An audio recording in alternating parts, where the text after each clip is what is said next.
Yo, what's up, everyone? Welcome to Knowledge from Relationships Reckless Reviews. Your boy M3 and the Sophisticated Dirt. What's good, man? What's good? Shoot, nothing much, man. Unfortunately, man, we got to cover this tragedy, man. And, this is definitely going to be like a good message, man. And it's definitely going to hit like home for like a lot of people who, really like find entertainment in the female bodybuilding industry. So homegirl was a female bodybuilder.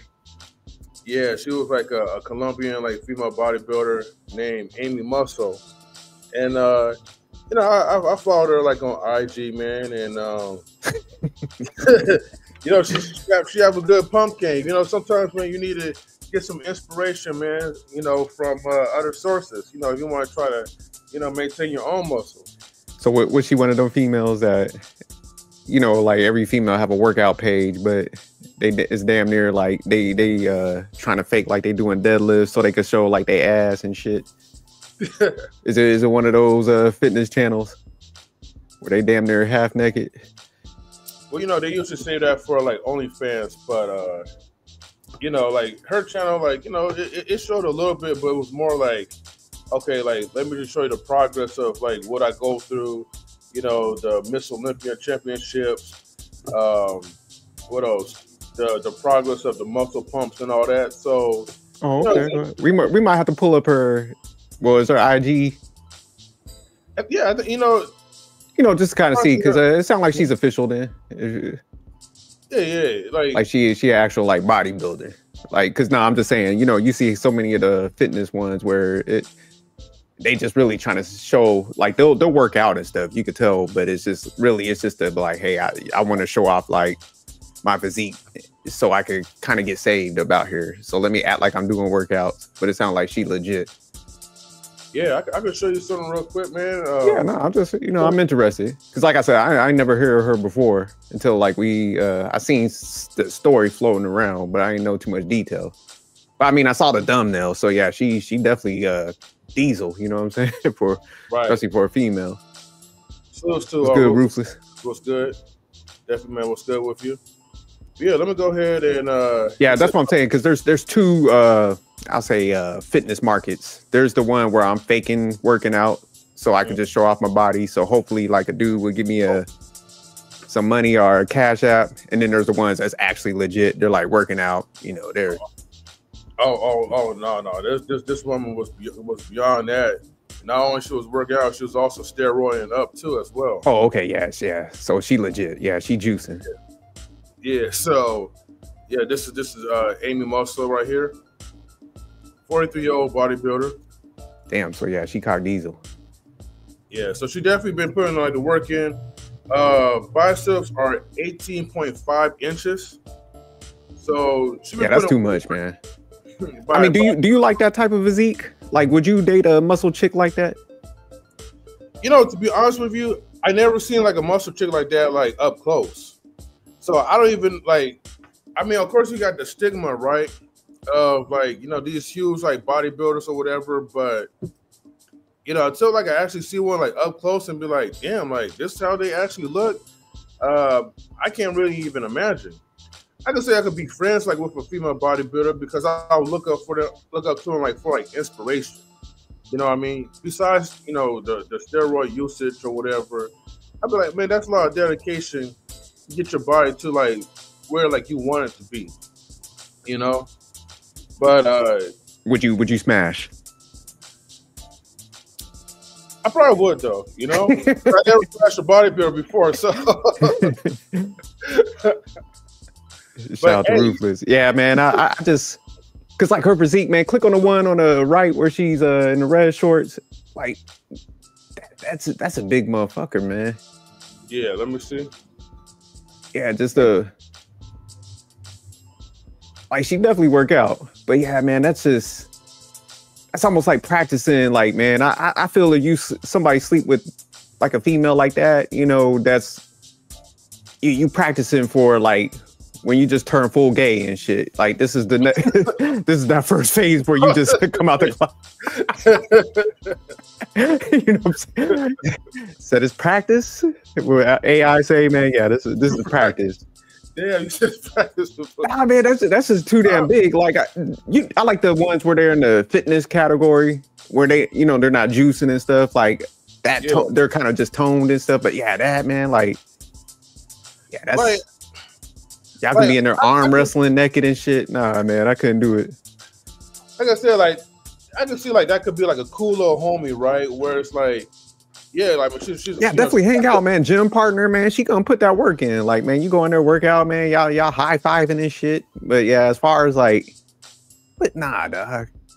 You know, and every now and then, like, you know, you might want somebody to like to wrestle around with or whatever, just to get your rocks off, but or arm wrestle. But again, hey man, you know, everyone has like a little like, you know, fetish or whatever. Oh yeah, no doubt, no doubt. I mean, to each his own. I'm just, yeah, I couldn't do it. Cause even in the house, man, you know, I work out. I'm pretty cut up, but you know, she gonna be, this is the type of chick that's gonna be verbally abusive. She gonna be like, shit, I know I could lift some weights, motherfucker. You gonna have your money.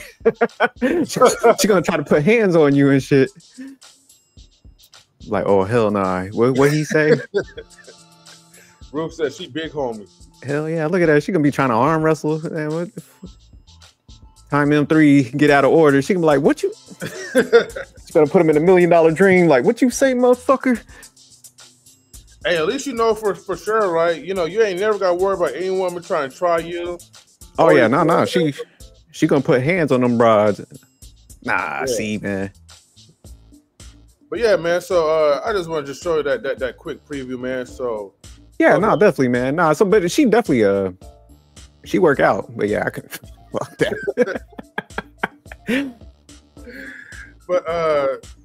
But it sucks, right? Because so I didn't even know this chick had a husband. And it's funny that you mentioned about like so is he like a bodybuilder too, or is he in the fitness industry? Yeah, like he was into the fitness industry, but he seemed like he was pretty washed. You know what I mean? Oh, okay. Yeah. Oh, Rufus says M3 thinks she's fine. I mean, facts. Rufus, M3 wipe that up. M3 be like holding hands and shit, carrying one of them. What's a merce? Oh shit! I'm with her shirts on and shit. That cat gonna have to submit. You probably won't even have no choice. I ain't even gonna lie. Yeah, but, her. She brolic. She gonna be like, look, nigga, you better submit. You better submit to this coochie. Yeah. But yeah, but her husband is American, white American. He's a bodybuilder himself, but again, unfortunately, I think his career was washed. And kind of like the storyline behind it was that, like, okay, I don't know at the time if they was married or this was before marriage, but he was dating this bodybuilder, or he was already with her, and the woman already threatened to leave him. You know, this was rumored.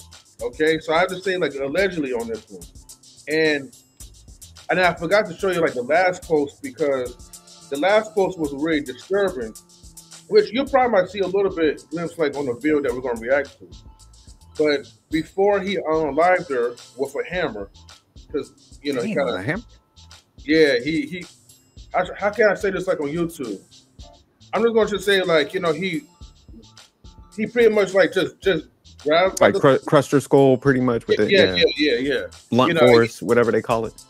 Yeah, I'm like, yeah, that's crazy. You got to pick up a weapon to do that. I'm like, but hey, you know, he just kind of like went the coward's way out, and then he pretty much unalived himself as well too afterwards. But yeah, so he was already in a relationship with this woman. This woman was like, hey, I'm going to leave, but you want to be with me? You need to give me like all your money, put it under my account, under my name, if you want to stay in this relationship. Oh, damn. She gave that motherfucker the cash out ultimatum.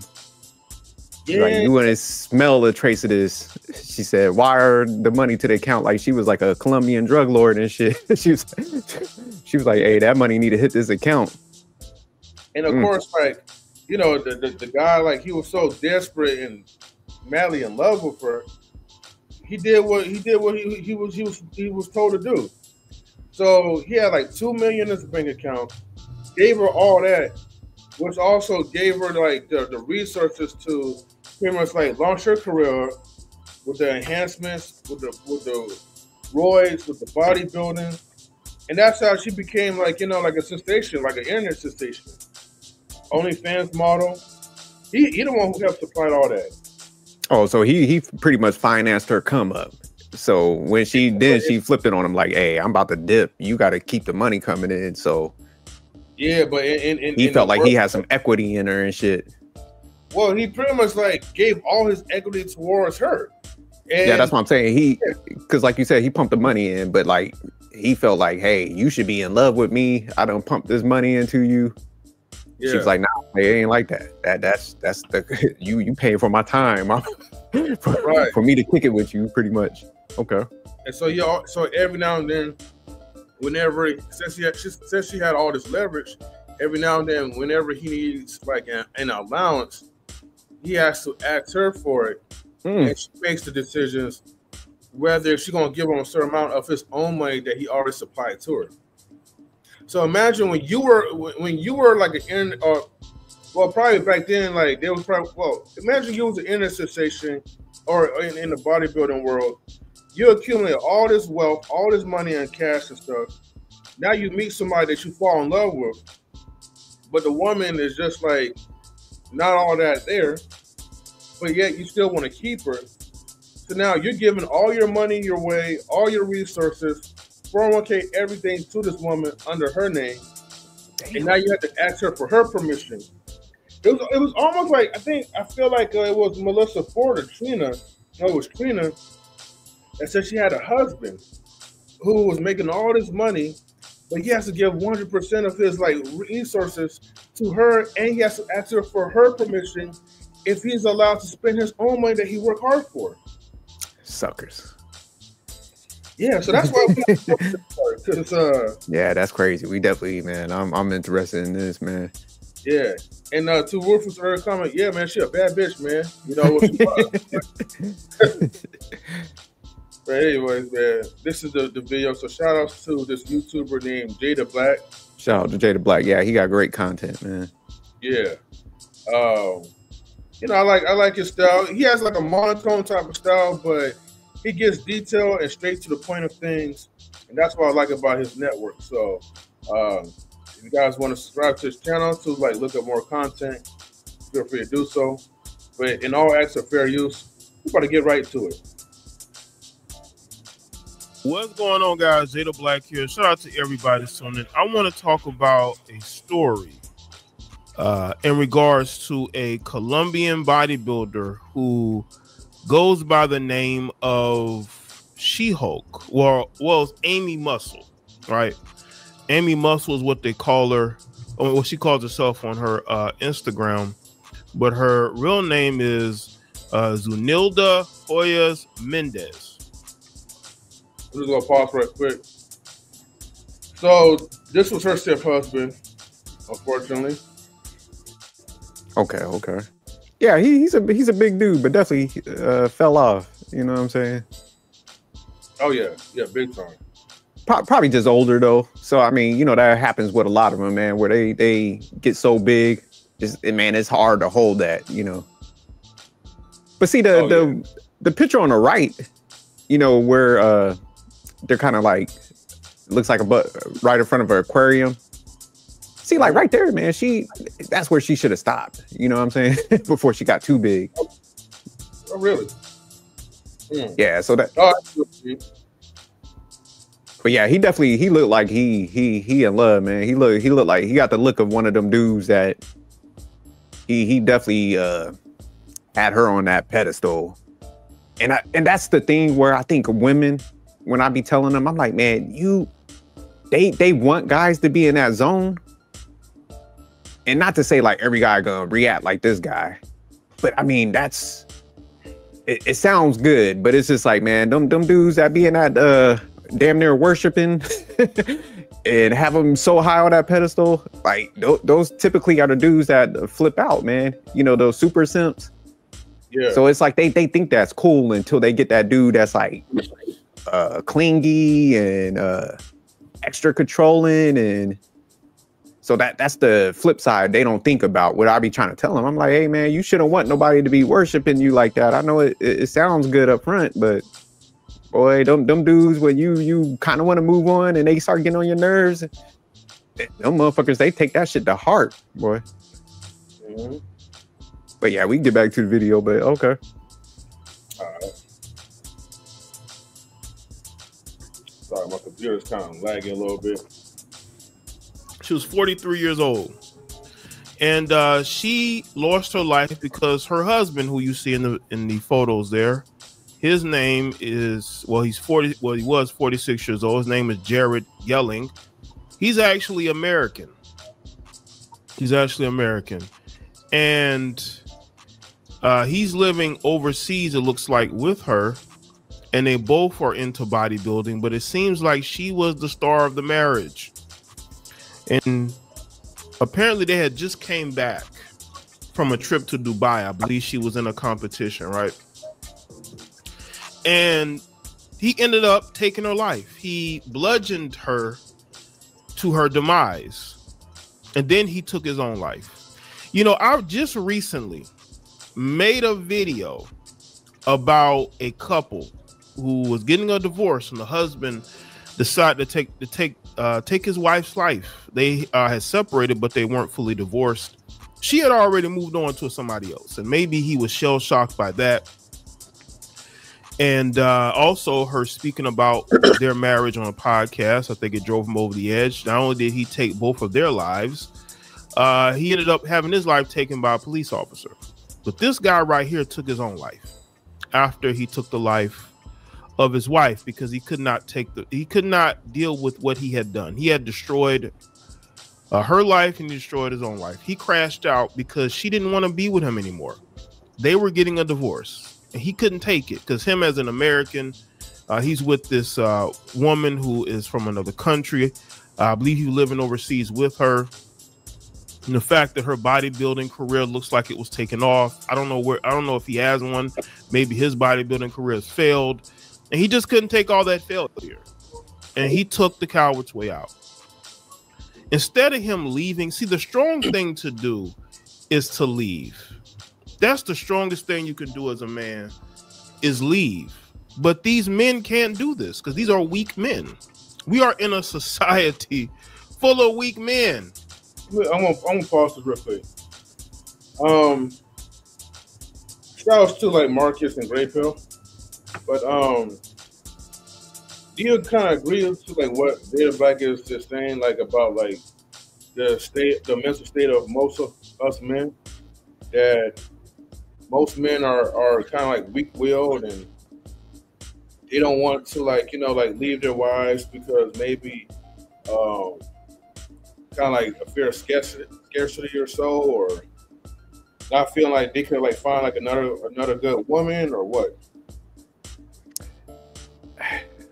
I think there's a lot of them. I'm not gonna go as far to be like it's most, but there is a large portion of guys that operate like that.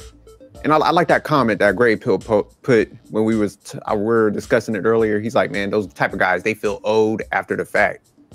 And I think that's the issue sometimes, when it's just, you know, what you was breaking down as far as the guy spending so much money and doing all that investment. That's why I'm like, man, you can't do it. And then on the back end, the shit goes left. Then you're like calculating everything. Well, I did this for you. Mm-hmm. That's why I'm like, man, keep that shit minimal, and it should be reciprocal. But, you know, a lot of guys, like I said, when they get that infatuation for a female, they over-invest. Then because the female like don't like them, that's the reality like that. So she's gonna be like, shit, keep on, like, give me the fake breasts, give me this. Okay, well, now I want to go kick it with other guys. So, you know, now them dudes are in their feelings because the female just brushes them off. Like you said, hey, you want to keep this relationship going, you got to invest even more now. So in his mind, they think like they could kind of buy that you know, reciprocation or that female liking them. But when she's just ready to cut it off, you know, in their mind, they're like, man, I done did this, I done did this, I did that. So yeah, they crash out. And it's like the world is just closed off to them. Cause you know, it's almost like, you know, if say like any of us dudes, a chick would break up with us, we'll be like, you know what, man, you're gonna be a little sad and shit, but you're gonna move on to the next one. Cause you just have an understanding that there's more females out here. Like, all right, man, that sucked. I took an L. Let me learn from that. I'm never gonna maneuver like that again, but let me jump out here back in this market where these guys, they personalize it. And like I said, what Gray Pill was saying, is like, man, they feel old because they done. Man, if you think about it, shit, a boob job, that's about a good 10 stack. You know what I'm saying? Then you talk about like, if he's probably paying for the roids and the creatine and all that, man, he probably pumped a good 50,000 into this broad, man. And that is a large sum of money. Probably, and you know, he probably don't got it like that either. So it's like when you factor all that stuff in, yeah, man, he's in his mind like, damn, I thought you liked me. You know, he's shocked. But I mean, he did it to himself. So like, that's where the issue comes in, is because, you know, you can't place that as, you know, a lot of guys want to live in that fairy tale where it's just like, I have to do all this stuff. And it's just like, man, you know, if you stepped into that lane, that's your own fault, man. You can't blame the female for that.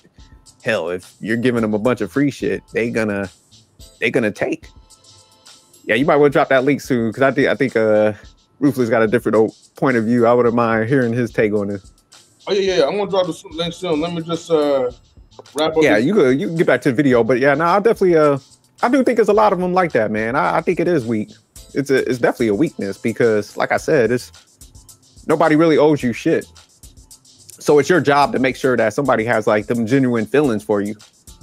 So it's like, if you want to take the shortcuts and you think you could buy your way into that, it's like, good luck. You know, there's a lot of examples of guys that couldn't do it. So eventually you have to be that individual to be like, damn, okay, let me not fall into this trap that other guys have. So. Yeah.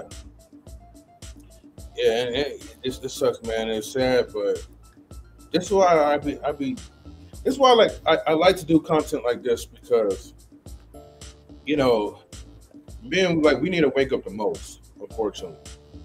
We gotta be aware, man, of like, these are the dangers of what happens. Like when you start simping, right? You know, and you're not using like your pimp hand, you know? You know, I'm kidding about the pimp hand, but you gotta stop the simping stuff, man, because that simping is dangerous. Like, it will literally ruin your life, man, and ruin the lives of other people, and especially like yourselves. And so, like, when you guys like find someone and she don't like you for you, I get it, man. Like, I mean, in his case, like, yeah, she's a fine woman to him, right? But in overall general, like, when you find someone that's like good looking and is gorgeous and it's like a 10 out of 10, hey, most likely she's gonna be an asshole. And you should already know that. And I'm not trying to encourage you guys to settle for anything less, but you have to treat them like a little differently, as you probably would treat like a woman who's average, but most likely will have like a good personality. You know, maybe a 50-50 chance or whatever. So if you're gonna rock with someone, right, solely based off like looks, physique, or whatever, I ain't trying to tell you like to be like an asshole like towards them, but you gotta put your feelings to the side. You know, you might have to just be like, you know what? This woman is definitely gonna like, you know, break my pockets. If I'm gonna do something, like, it has to be temporary. Use it for recreational use, and then move on. But don't try to wife someone like that, because ultimately, man, you're gonna have to pay a price for it. I think the issue with men, man, they feel they got to be different for like different types of women. Because I agree with you to a sense, but what you're supposed to do is just be yourself, and you operate from a standard, and it shouldn't move regardless if a chick bad, if she's a 5. You should be like, for example, with me, man, before I got married, I told you I already knew how to separate the pack from each other. I was like, hey, you fucking with me, man. We gonna grow together. We both gonna put money in this situation. If not, then kick rocks. You know, I don't give a damn if she looked like Samla Hayek from Dusk to Dawn when she was in her prime. It's like, I'm not changing my standard for any of y'all. And that's the issue with guys. Like, they feel like they gotta switch their stance based on if a chick's hot or not. It's like, hell nah. Like, you gonna do this. We gonna work together. It's gonna be a reciprocal relationship. We gonna build. And then the ones that are like, hell nah, you got to do this for me. You be like, hey, peace. Like, thanks for stopping by. And you keep them going. You keep them out of there. But guys will change. They'll see the bad one. And then that's when they're like, well, I guess I could, you know, do this and this and this. And then that's when they get caught up. Because, you know, now the dynamic done switch. Because, like, once you step into that dynamic and you switch your standard for, you know, kind of what they want and what they dictating, you submit it. You know what I'm saying? So that's the issue. Like, hell nah, like, kick rocks. This is how I am. So yeah, I think guys, when they do that they put themselves in that paradigm where, like, they submit, and that's when they don't have no leadership. So even, you know, when I'm always like telling them guys about the 50-50 versus the traditional shit, I'm like, y'all stepping into a paradigm where these females are dictating, you know, what they want. So you really don't got leadership. You're just paying. You know what I'm saying? So they'll lie to you, be like, oh yeah, he's a leader and shit. But it's like, hell nah. As soon as you step into the paradigm and it ain't yours, like, this is what I want. It's like, nigga, you submitted. Good luck with that. Right. So yeah, men, you keep a consistent standard and don't be scared to like lose them. That's where you got to get mentally tough, where it's just like, hey, I might lose some females, but I'm cool with it because I'm not going to ever get used. You control your resources. You know what I'm saying? And I'm not talking about taking somebody out for dinner. I think sometimes dudes, we go overboard with shit. So it's like, man, of course, like, if I ask somebody out on a date, man, we're going to go kick it, but it's going to be on where I want to go. I don't take like suggestions. Yeah. No, I get you though. One thing I want to add to it, right? And I like Marcus's comment right here because he says, I wonder, was he trying to avoid legal money battles or was he trying to clean out his bank account? But here's the thing, like I said in the beginning, like, dude had resources, but he gave it all away to her in order for him to keep her.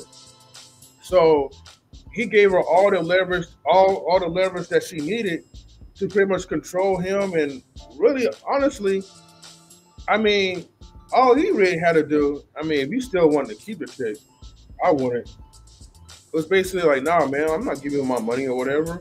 Like, I'll give you what you need, what I'm gonna give you. But he didn't do it that type of way. He pretty much relinquished like all of his power towards her, and then he just became her bitch after that. Yeah, but I mean, the missing link is like within him. Because it's like, why would you put yourself in that position where you felt you need to do that? And that's where certain dudes got to dissect themselves, man. That's why you gotta be like, damn, why am I willing to just throw out my hard-earned money to this person to try to get them to love me? You know what I'm saying? And that's where some of them guys like him, it's like he's broken, man. And it's just like you're trying to buy. It's almost like they are who they are up front. There's a lot of these females. So it's just like, I'm pretty sure she was like, hey, man, you got to do all this.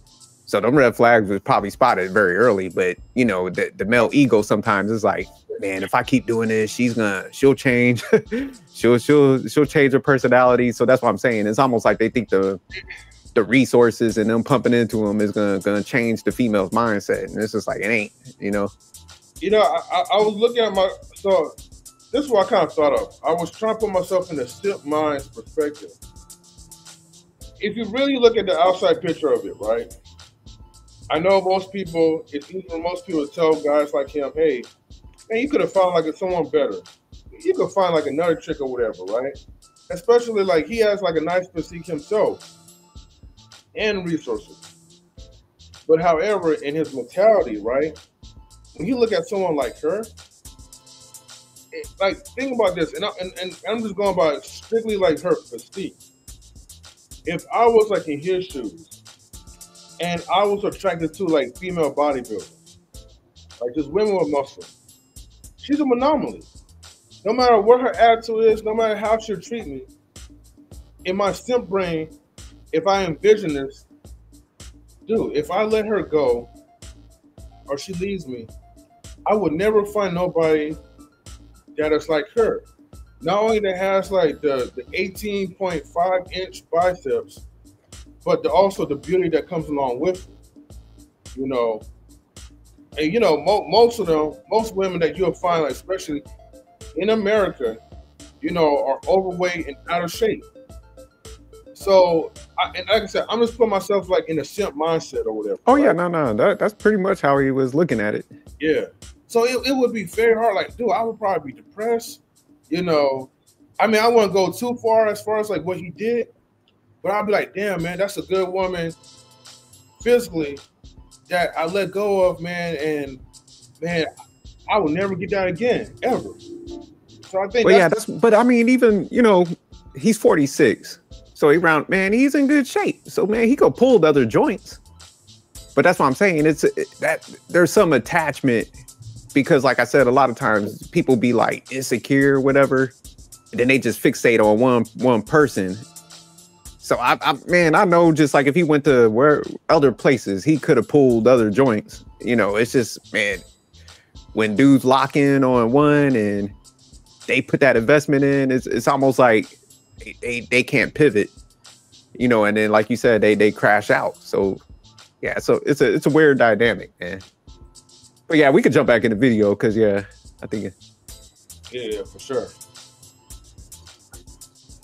All right, my computer's acting a little slow today. No, it's all good. It's gonna take a minute. Who pedestalize women, and when that woman shatters that dream that they had of what they thought, they don't know how to deal with it. Rejection to them is death. They don't want to live anymore. And that's why I say these men are weak. This is like I said with the husband from the previous story. He couldn't take the fact that his wife was looking better. She was advancing in her influencer career, and he was just a nobody. And no one, and he felt that way.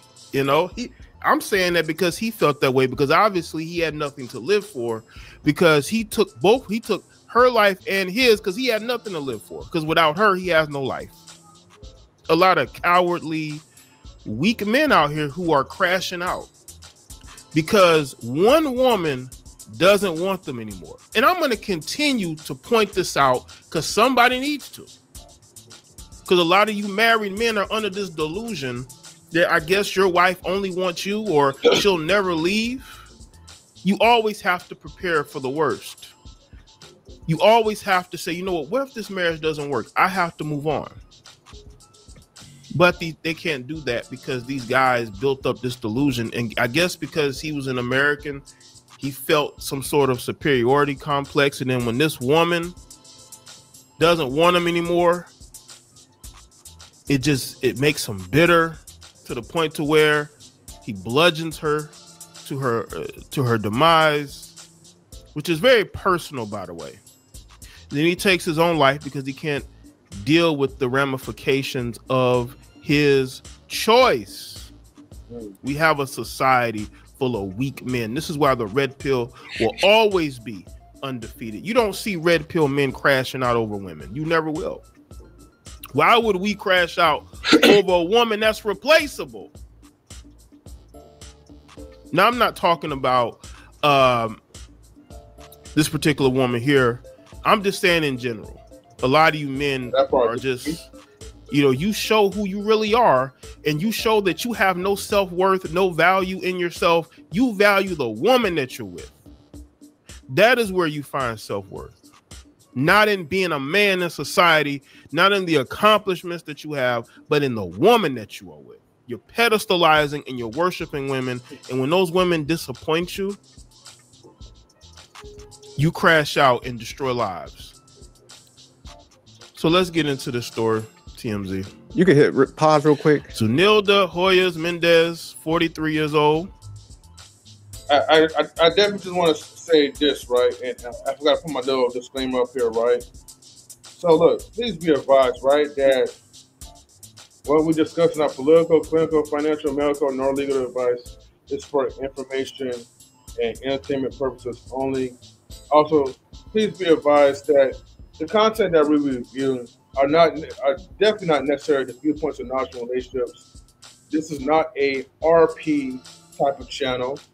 And also, I also disagree on what he said as far as with the red pill stuff. But anyways.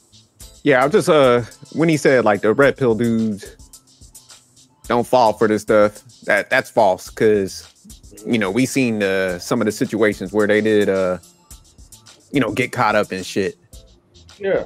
So I mean, there's some truths, because I mean the truth's been around forever, man. So that's the issue like I had with red pill when I first came out, where I was just like, man, y'all just repackaging common sense, you know, to slap labels on it, like if you're only red pill if you know this stuff. It's just, man, this shit been around forever, you know what I'm saying?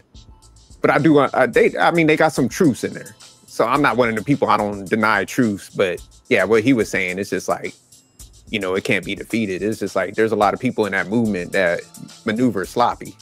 But I wouldn't contribute that to red pill. I'll just say, hey, those guys maneuver wrong and shit like that. I do agree with him when he was like breaking down as far as those type of guys, like the one we're breaking down in the story, where it's just like they are weak, man. It's also a selfish mindset, you know, man, to be that fixated on somebody where you take their life if things don't go your way, you know. So I do agree, like that's a weak act to take somebody out because of a situation you put yourself in willingly, you know what I'm saying? No, I agree with you. When you're like, when you're a guy and you don't really have like a lot of like works and like internally, and you're just really like, you know, like insecure and with low self-esteem, like that's kind of like where it's like, okay, I could kind of agree where when people will say confidence is the key. I mean, you have to kind of build your way to it. But if you never really had confidence in yourself, or nor did you like really value yourself as a man, dude, no matter how good you look, you're always gonna run into like these problems, man, in these relationships, because you never really worked on like you worked on your the outside appearance, your physique and everything, which is nice, you know, but you gotta work on the inside as well too, man. And that's the part that, man, a lot of these men, they fail at. There was also a point he made as far as because I always give it a lot of pushback, because it's almost like men are just as guilty, because, you know, we hear a lot of females, they be like, oh, you're not masculine unless you pay all my bills.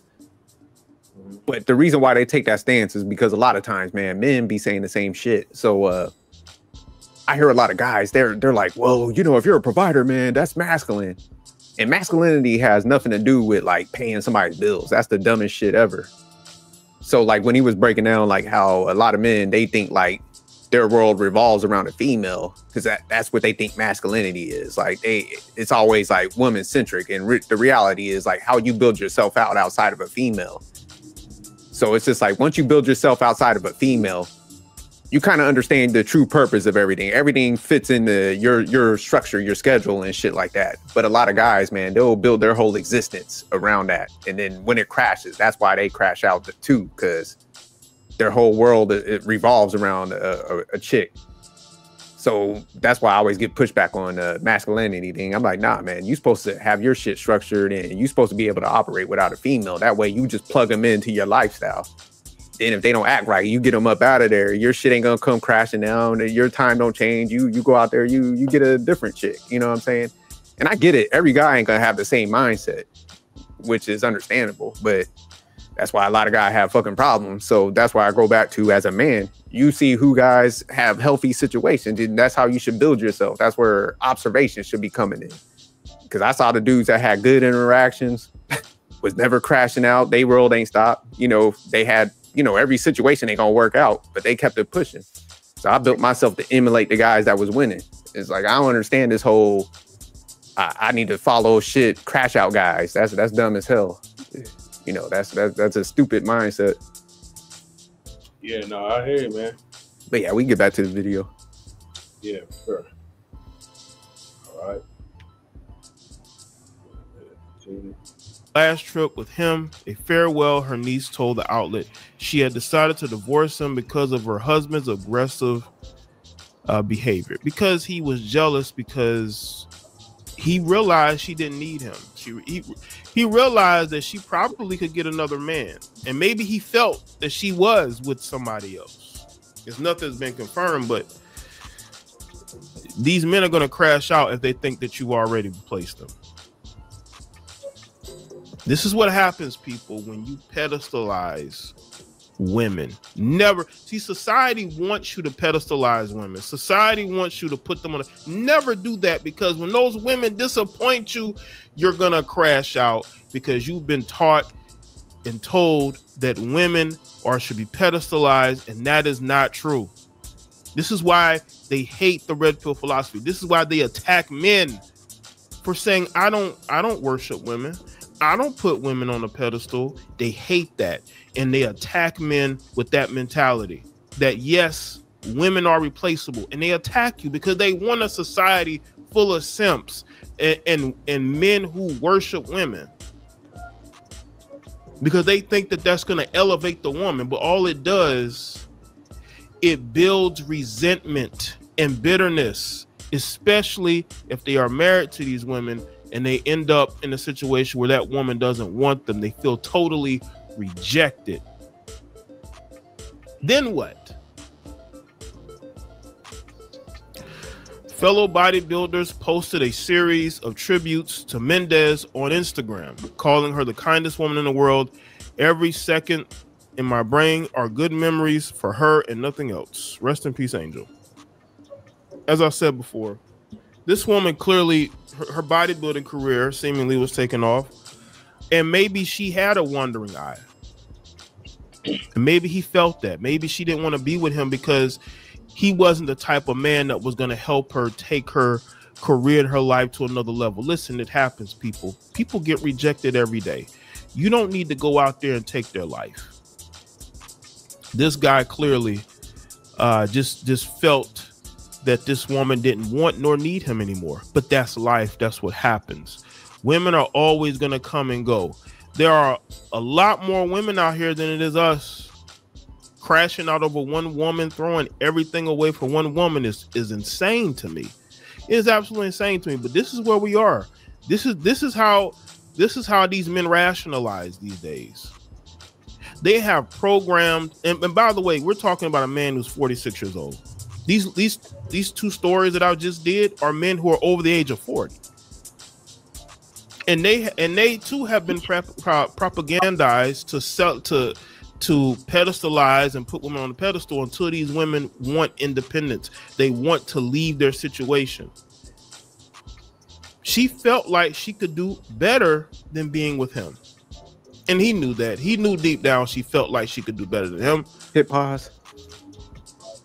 And he could sense that. See, and that's the issue. Like another point I would say with the red pill, it's not the fact that she felt she could do better. She never liked the motherfucker from the jump. That's the issue. So that's why when guys pedestalize looks, man, it's just like, I get it. Everybody wants an attractive woman to a certain degree, but it's just like, man, if she's not really feeling you from that jump, and man, you feel like you could buy your way into some like deeper commitment, it's like, man, it ain't gonna work. So eventually she's gonna be like say they get married to those guys like that. Man, once they hit that threshold when they could cash out, they're gonna do it because they ain't like you from the rip. So it wasn't like they just felt like they could do better. It's just they settled for you, and then once they're gonna accumulate the resources, they're gonna jump off. So I think guys think it happens later in the process. It's like, nah, motherfucker, they wasn't feeling you from the jump, and we all have a understanding of what that interaction looks like. People play dumb, and I know we push the propaganda thing, but it's just like, man, there ain't no propaganda. Like, motherfuckers factuate looks. It's factuated by the looks. They jump into a situation. That chick is typically cold from like day one. Because like I said, they'll be kind of dictating what they want, what terms should be going, and a dude would jump in that situation.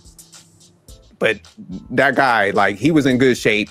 If he was like bodybuilding himself, he could have pulled other chicks, but he just locked in on her. So that's the reality. Ain't no propaganda on this motherfucker.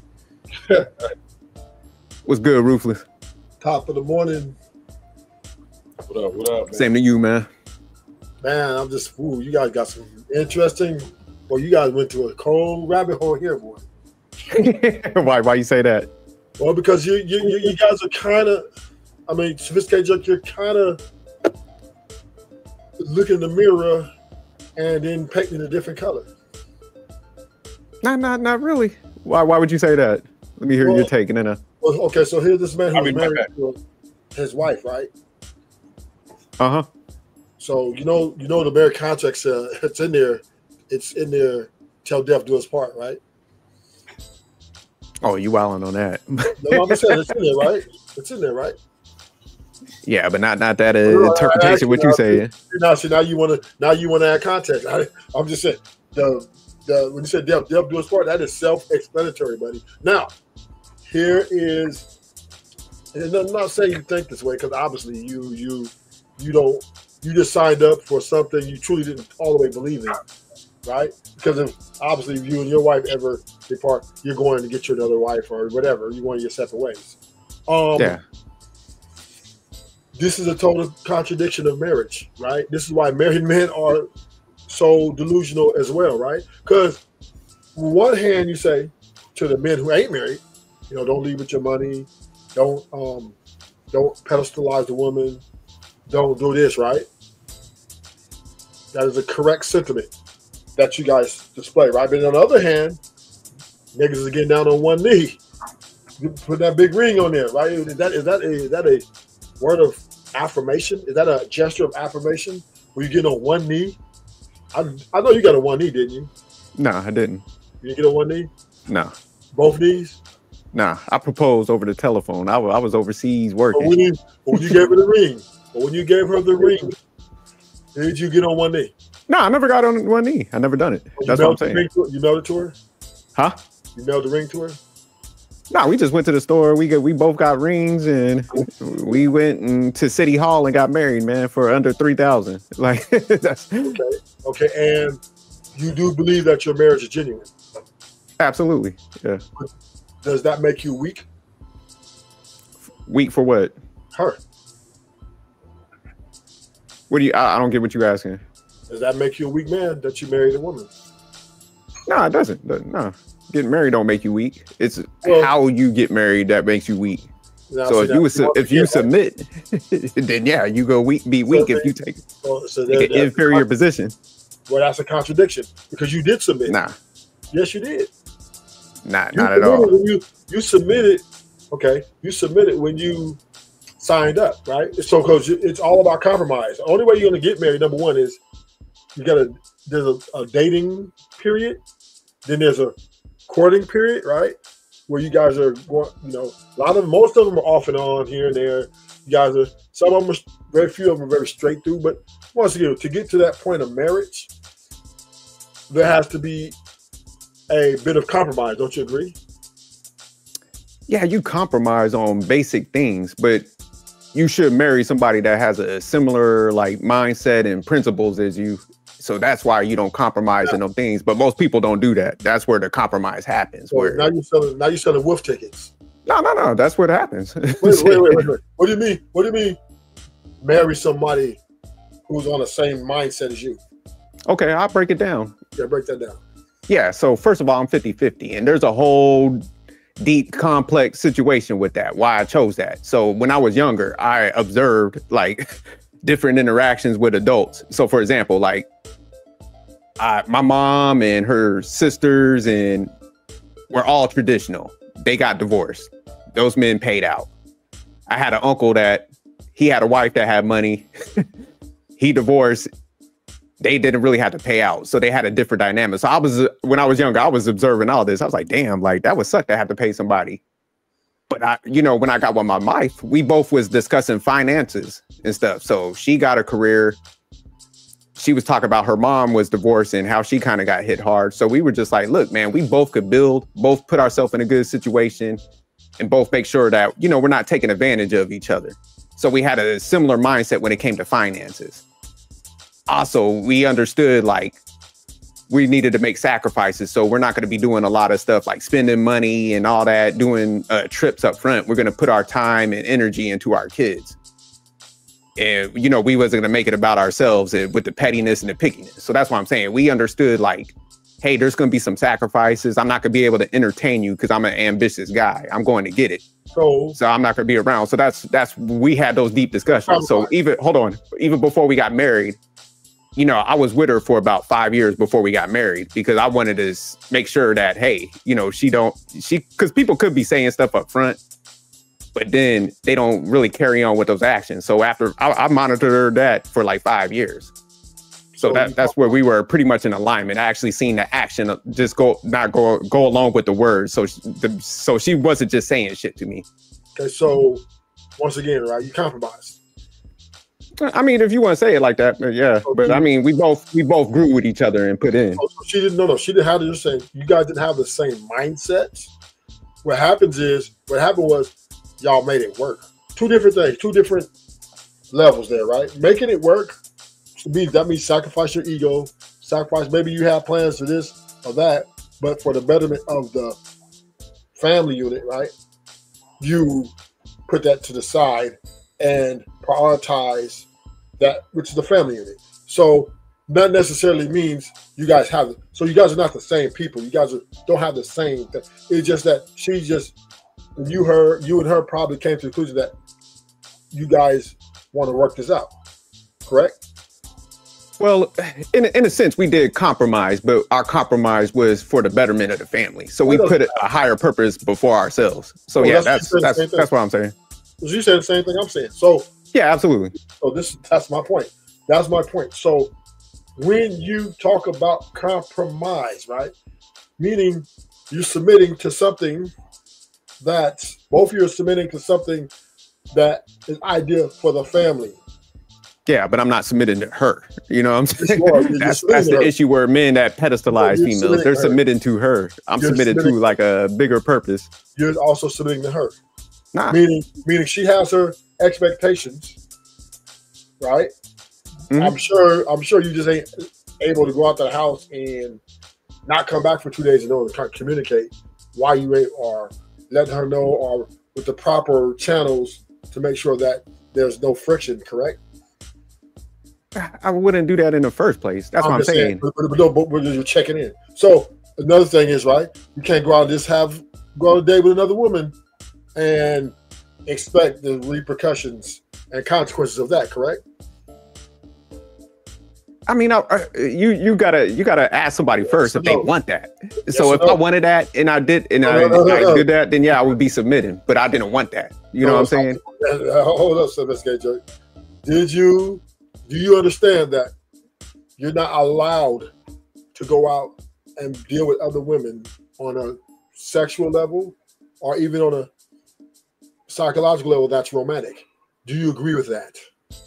No, I don't agree with that statement because I could get a divorce. That's what I'm saying. Like, if I wanted more women, I could leave the situation.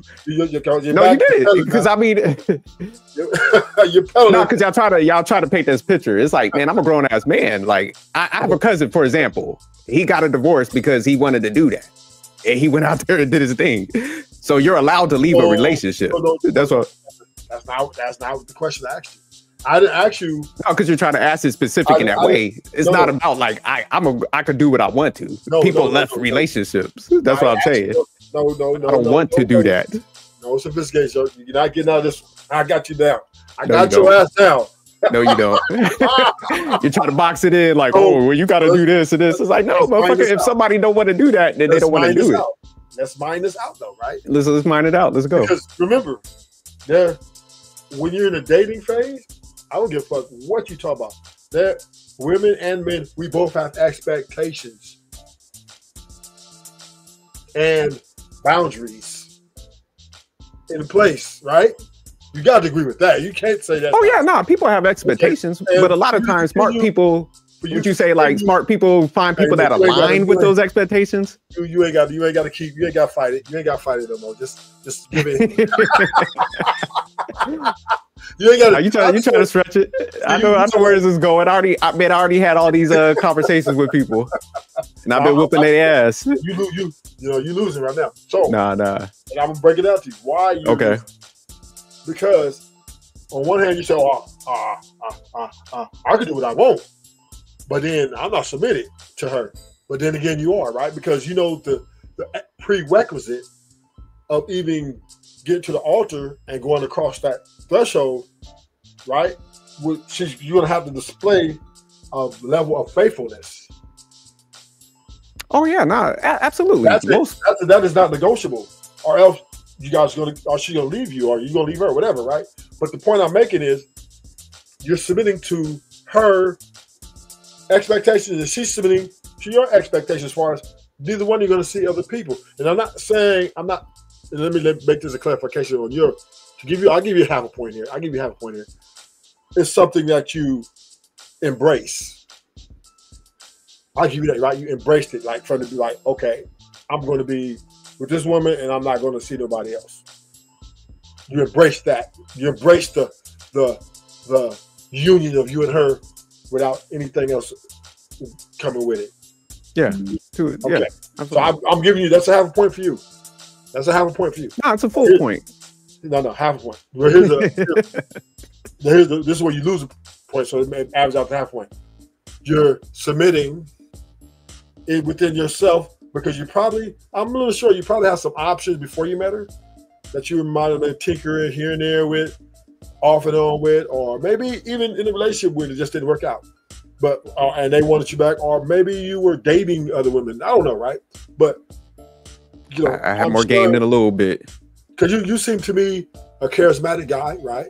So you have access. You probably had access to a few women, right, within your little world, right, within your little box.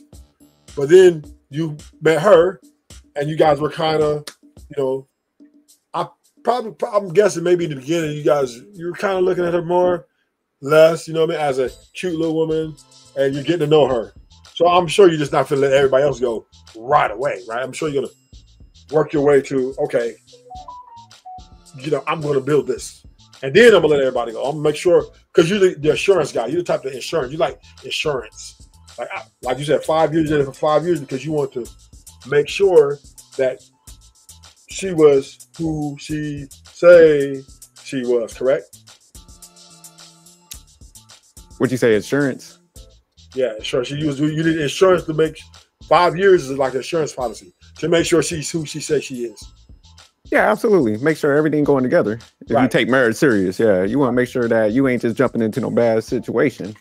So there, in that aspect, you submitted to her being your wife.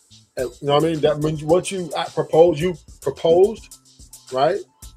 And then she granted access.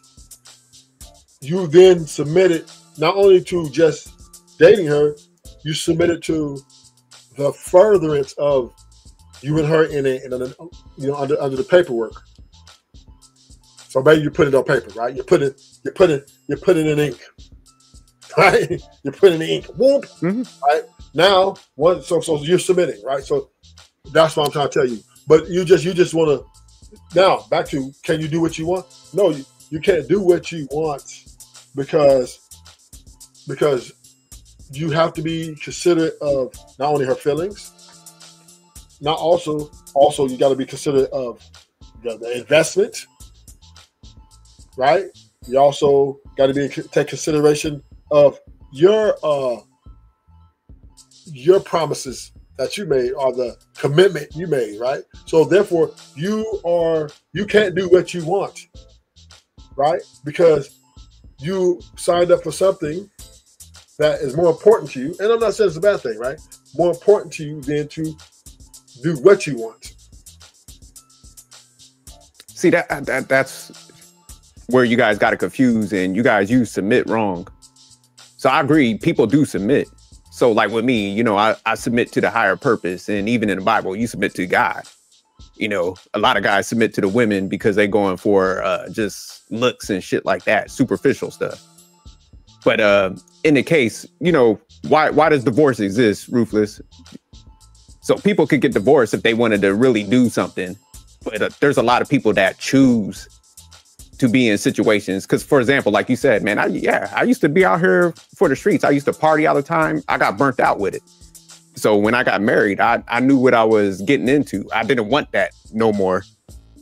And to address the point, it's like nobody gets to do what they want to as an adult. There's limitations to everything.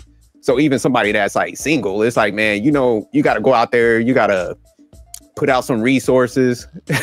People could say no and stuff. So, you know, I think everybody's dealing with some form of like, you can't just do what you want to.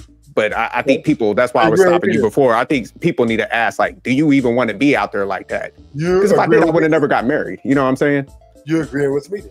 Okay, so then once again, right? So you just submit. So, but it's not that she forced it. You know what I mean? So, but it was just something you thought that was I would say something that was necessary. What was that again? It was something that you felt like the submitting was necessary to make this relationship work. Okay, so now moving on from that point, right? Now, no, hold on. Let's address that. Yeah, I mean, I think if, like I said, we were both in alignment with like legacy was important to us, being financially, you know, like literate, both of us growing together. So that's why I'm saying, like, when we mapped it out, we had a lot of similar principles and stuff. Was we the same? No, because we know men and women ain't the same. But the majority of the stuff we both aligned with. And that was critical for me because I would have never got with a chick that wasn't financially literate, that wasn't willing to put into the relationship. Because I know what type of mindset that kind of came with. Yeah, you picked the woman who didn't mind putting out. Had some paper, absolutely. I told you, I don't mess with no broke chicks. But it doesn't not make you weak, though. What was that? A woman weakens a woman, because to be honest with you, I'm just keeping it real with you. Women having a family, women and kids are liabilities. Period. You said a liability? They're liabilities. Meaning they're the weakest part of your life. Or weakest part of your structure, I would say. Right? I mean, this is why you got for covering and protection. Provision. No, I agree to it. Yeah, they're weaker vessels. Absolutely. Right. So this is So now this is where I guess I don't agree with this guy calling him a simp husband, right? Because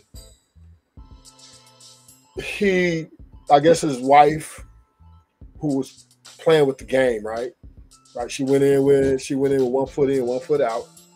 She thought it was a game. She thought it was a joke. She thought she had these. Her mindset was she pretended to align with everything, right? Until she got tired of it. Then she divorced, I guess, whatever, moved on, and he took her out, then took himself out. And he said he's a weak man. And I will have to disagree with that. He is a weak man. I have to disagree with that. And then why I disagree with that? Why was that? In the context, because you signed up for it, right? You signed up to death do us part, right there. So how can that be? If you sign on that dotted line, marriage is a very, very, very difficult situation, right? To deal with in a long-term, grand scheme of things, as far as, ups and downs, ins and outs. And also it's a very huge investment, not only financially, but emotionally. We can't agree with that. Oh, absolutely. Yeah, definitely. And the emotional investment is a lot more substantial than the financial. Do you agree with that? Well, it depends on the female, man. If she got major emotional mood swings and shit, then absolutely, yeah. No, I'm just talking about the connection. Right? You said the emotionals outweighs the financial? Yes, as far as if you lose, and let me give you this, if you lose, nobody, I'm not gonna lie, nobody wants to lose money. I'm not gonna just that's what I'm saying. Financial's important. Because sometimes finances it's gonna trigger the emotions. So true. But so they're kind of along the same line.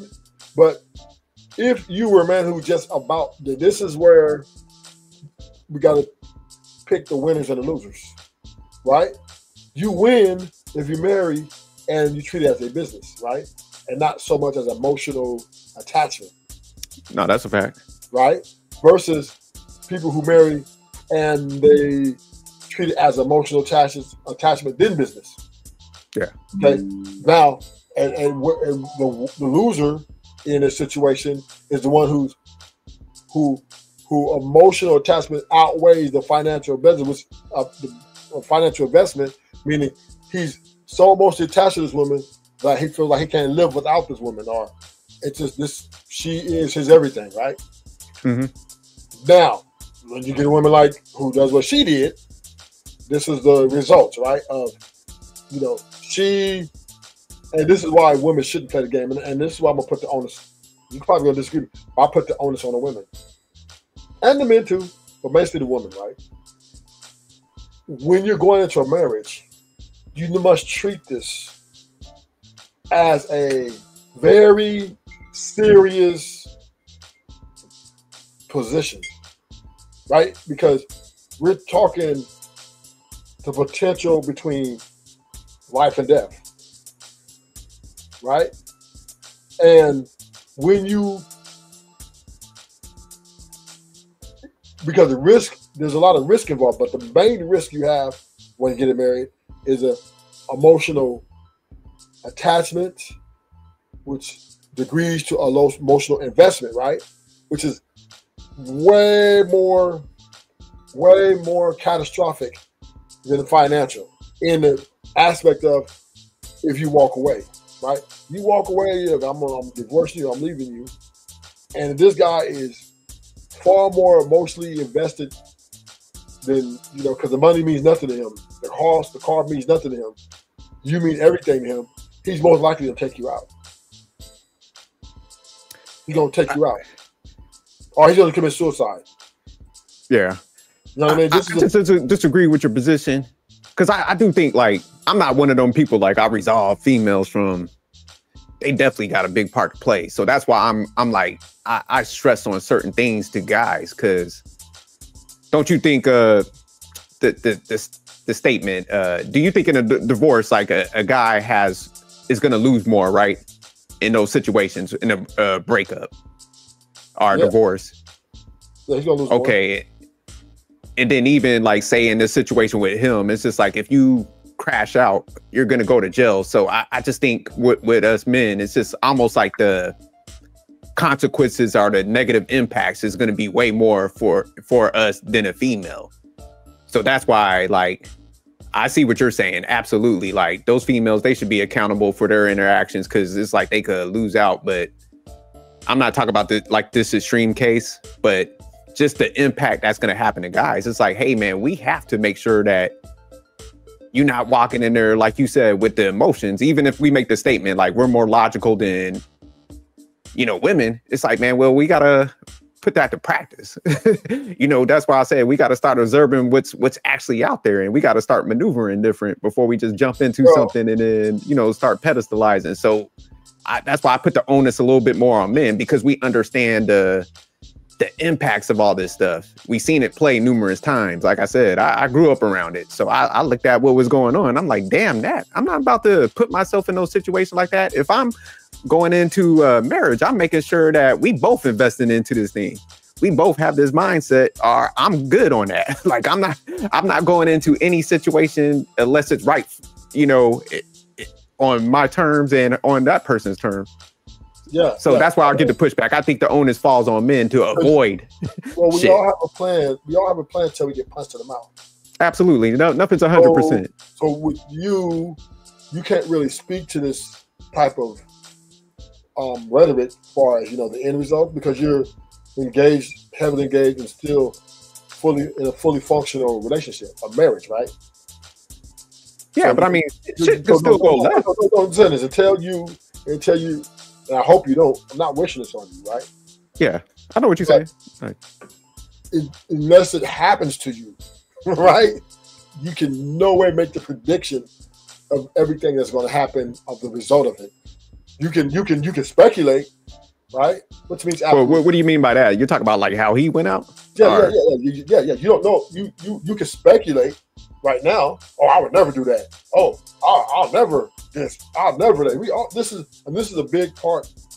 No, you could definitely speculate because we all been in relationships that broke up and we ain't wild out. That's what I'm saying. I could absolutely speculate. You can speculate. I'm not saying you can't speculate, but speculation is not facts, right? Because you don't know the end. You don't know the end. You don't know the end result. You're still in your book is still being written. Not negative. We know who we are up front. No, that's why you don't put yourself in those situations. That's what I'm saying. See, once again, this is why you're not hearing what I'm saying, right? No, I hear what you're saying. You're trying to say like, hey, you don't know if you don't. This what happened to you. It's like, man, I've been broke up. I've been dumped before. Like that's what I'm saying. Like I ain't wild out. I moved on. No. See, you're, and this is where you're being delusional because you getting dumped before or broken up with before or somebody ended with you before.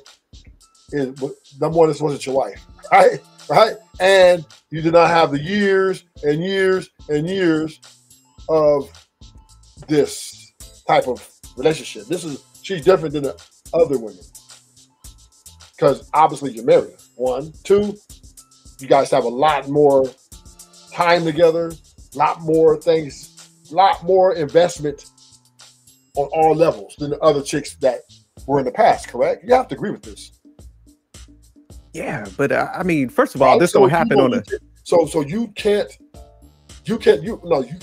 speculate on what you say you're going to do if she walks on your ass. Yeah, you can say, oh yeah, she walked. I'm gonna do my thing. I'm gonna smash. Yeah, I'm gonna get out here, smash and dash, whatever, right? Whatever it is you saying right now, because right, but you don't know truly what would happen if that day ever comes, because we all have a plan until we get hit in the mouth, right? And then, and I don't wish, like I said, I don't wish this on you, but until that day comes, you can never truly engage your reaction of, because I'm gonna tell you this, Smith K. Jerk, I'm gonna tell you this right now. It's one thing to gain and live in a very fruitful and prosperous relationship and have everything going for you guys. I mean, you have your ups and downs, you know what I mean? You have your disagreements to disagree, agree to disagree, whatever, right? Mm-hmm. But it's one thing, it's another, something you've not experienced yet. The option of losing her forever. It's just like your wife dying in a car accident, right? There's no way you can speculate how you're going to react when that happens, right? But then if it happens, then everything comes out. Then you will see, oh shit. So that's my point. You know, when you're living in stability and you're stable, you kind of just, you just enjoy it for the moment. You're living for the moment and you appreciate it, which is important, right? I'm not saying that you should be up there trying to hurt each other, but I'm just saying is, but also remember this. When you're talking about marriage, especially you're talking about years of investment, emotional and financial, it's a whole different hits. It's a whole different hits. It hits differently if something ever comes to terms to where you guys cannot be together ever again. That now, hold on, let me rebut some of this stuff you're saying, because I agree to you to a certain extent, but I think this is what people miss. I think if you have a certain mindset, you kind of understand, like when I walk into marriage, I'm not a delusional guy where I'm like, this could last forever. Like I said, I had a lot of people that were good people that divorced, even after numerous years. So I understood this is a possibility. So when I built my marriage, like I said, the reason why we structured it the way I did, the 50-50, and even making sure somebody's financially literate, because I took all that under consideration. Like, this shit could end. I'm not naive to that. And like I broke it down to my wife when we first got together, because like I said, her mom was divorced and struggled. This is like, hey man, we both need to be prosperous, because if you ever want to go your way, you know, that's understandable. You'll be able to maneuver and stuff. So I think a person with a smart mindset sets up things to have that understanding that, hey, this person could leave, but we're gonna leave whole, and we're gonna both have this growth. So that's why I'm saying, and we all lost people before. Like I lost my mom. I ain't flip out and try to do something. So I just, you know. But we can't agree. We can't agree that your mom and your wife and you love them differently, and they have different. No, absolutely. But I would say like your mom is one of the ones where it's like one of your deepest connections. I would say. There's people who pick their wives or their parents all the time, right? Like nothing, right? Even there's, by the fact, there's people who pick their wives or their children, right? So we understand, right? It's a different type of emotion. It's a different type of feeling that happens when your wife, because typically when a man marries, he's making a very big commitment. No, facts. Yeah, it's definitely up there. I believe this is the biggest commitment a man could ever make, in my opinion, right? Yeah, real quick, Rufus. After when you guys go, I'm about to read this little article. Well, read this little post for a second, okay? Okay. Yeah. Okay. So yeah, it's very, you know, I this is why I do not joke about people when they're married, right? Because I take marriage as the next level. This is the highest. It's like being the president, right?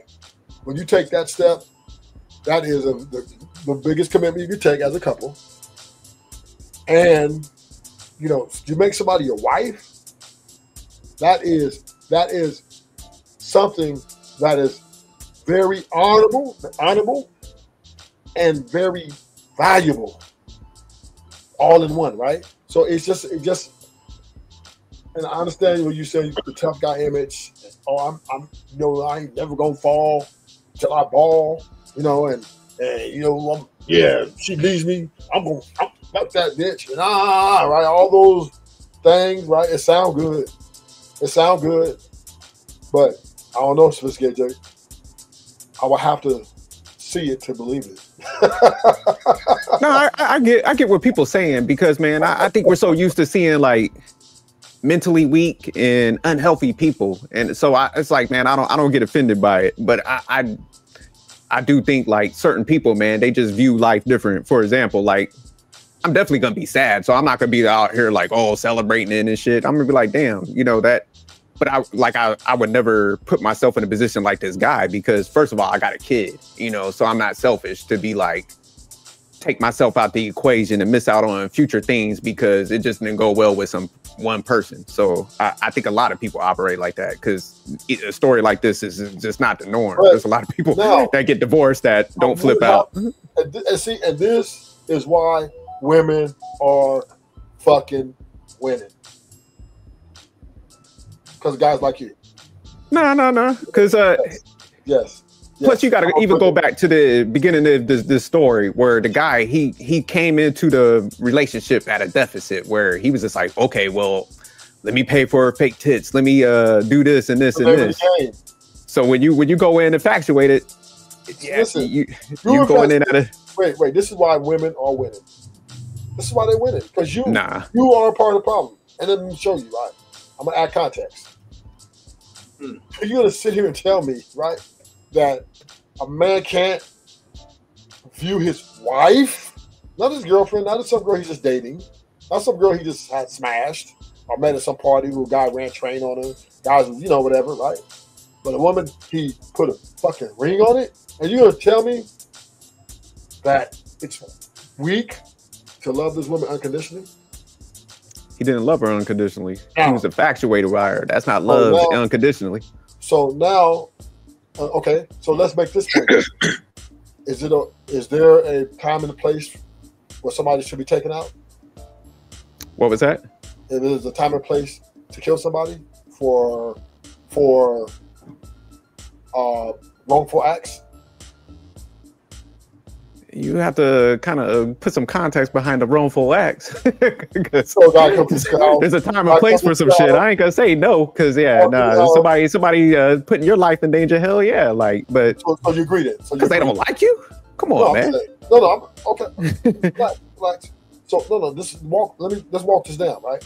So you do agree with there is a time and place to take somebody out? No, absolutely. So let me give you a scenario. Say like, man, a homeboy walked into his house. No. I need you to follow me. You follow me because you're trying to bring in something else. So we can't look at something else. No, I'm just walking this down. That's all. So let's walk it down. So you agree, which you agree to, that there's a time and place to take somebody out. Now, taking somebody out does not necessarily mean it has to be an emotional or a I would say somebody doing something out of the spur of the moment, right? It could be warranted. It could be warranted, right? That's why we have in America, we have the death penalty, correct? Yeah. So, were you in the military? Yeah, I was in the military. I was a mercenary too. What the fuck? So I understand there's a time and place for shit. Hold up. So then you, of all people, right, should know that if they give the orders to take somebody out, right, that hasn't absolutely been done to you, you have no emotional connection to, has not wronged you, that them orders need to be carried out, regardless of what you think is wrong or right. There are consequences if you don't obey. So the point I'm making is to take somebody out because they did something wrong is common and very, very it's common and very, it's always been this way through the history, right? This is the way it's going. No. Because you're trying to paint it too broad, man. That's why I'm trying to stop you. I'm gonna break it down. Walk with me. Not in a relationship context. Yeah, like political and when you're talking about like government type stuff. Absolutely, yeah. See, this is what once again, this is why they win it, because men like you guys want to. And this is what once again, women are getting away with taking niggas' money, lying on them, talking about they raped them, all these things, right? You know why they doing this? Because they know you niggas are soft to them. Y'all ain't gonna make them feel that consequences for their actions. So therefore, hold on, real quick. I just gotta give you some pushback. This is where you're wrong, because we tell them, like me, M3s, avoid them all together. See, this is why I'm like, I can't be on women's side. You know, they actually hate my message more than what y'all be saying, because I be like, don't spend no bread. Make them split them bills with you, make them invest. That's my message. We're talking about marriage right now. Even in marriage, but before you get married, you should be on this track. That's why I be like, hey, don't spend that bread like that. But you be pushing back. That's why I'm saying you're dangerous. You're already married, right? You're the dangerous one. That's why I'm saying y'all create this environment. Jerk don't do it. Jerk ain't never been in these situations. What I'm saying is you're married, right? Absolutely. Okay, so you're who I'm talking about, right? So my point is this. I'm gonna land it right here, so you can say your little rhetoric. This is why women are winning. This is why women are destroying families. Because of ruthless right? And his goons. Women are destroying families left and right, and doing all this shit to get at men in a way that's very, I would say, deceitful, hurtful, and you guys, right, sit here and say, well, just leave, just walk away, get another one, right? Because and with that rhetoric right there, right? I wish they would tell me something like that. I'll still be Bobby Banks to this day. If you see him going to get that money, you know, we're not gonna convict him. We're just gonna tell him, don't do it no more. Just walk away. Don't close down the bank business if you can't deal with a guy like this. Oh yeah, I'll probably be a quadrillionaire. But the point I'm making is the consequences behind that action made me have to think about it more, right? I ain't gonna do that. That is not worth it. So that's my point. Yeah. So no. Hold on, real quick. Let me, because I get what you guys are saying, but I think the consequence. This is where people don't understand. Is if guys didn't even go down certain paths. So like this guy in this case, you know, if he wasn't sitting there pumping all this money into a girl that really didn't like him, because you could catch this shit pretty early. the consequence for a lot of them females is like they wouldn't be getting that type of attention. So that's where guys get confused. They want the consequence to come on the back end once they get done wrong. I'm like, they can avoid that shit altogether. Stop doing certain things. Stop maneuvering a certain way. Hold on, Ruthless. I'm not even talking about you, man, because one thing I respect about you, Ruthless, and I big you up a lot, man, is like, you have your situation, but you have the mindset going into whatever situation. You're like, man, I do it because I mess with other females. I'm upfront with it. You know, they got to go home. I kick it with them a little bit. I do it on my terms. So that's totally different from these dudes that's just like trying to convince the chick to like them and stuff. You have the mindset already, like you have your dynamic set up. So that's why I'm saying, like, if they had your mindset, I'll be like, hey, man, that you got to come in there with understanding the environment. These guys understand the environment. They just want to try to manipulate it, like, by, oh, she's going to fall in love with me. So, nah, hell nah. That's, you stepping out of dynamic, you creating a situation where these females are getting away with shit. Hello, comrade. But you want to say to add on to this too, right? Like, this is why, like, the content that we produce, right? We try to tell people, like, look, do things proactively, because most of us we've been there, like, in a certain type of way. It may be like in a different like type of level.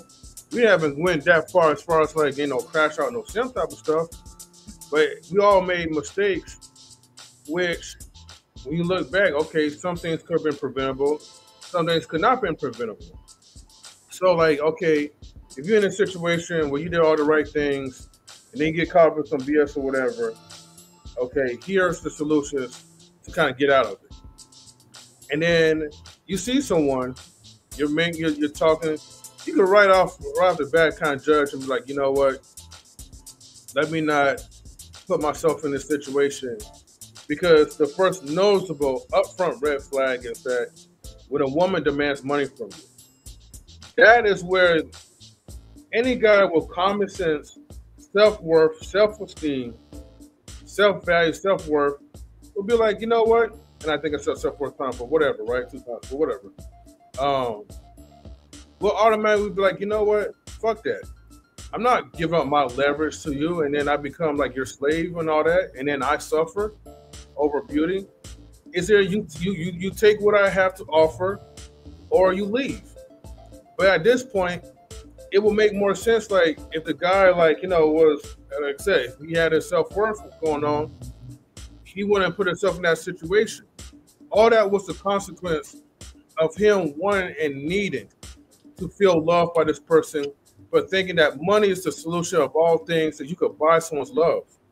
And the thing is, like, this so-called RP, red pill type of content that people be producing, you know, one of the things that I don't like the most is, like, when they encourage guys to, like, get your money up so you get these particular chicks.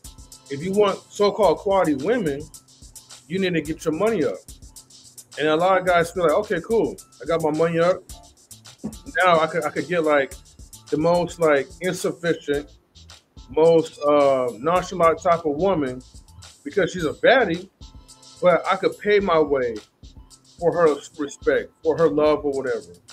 And the reality is, man, like, they respect you far less, like, when you do that. But I definitely agree with you.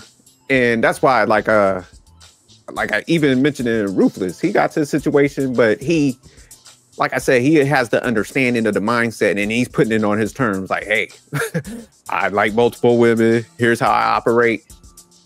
But the guy, like in this video, he's coming in there like, damn near like, what do you want me to do? What can I do for you? And that's where guys go wrong. This is why I won't get married, right?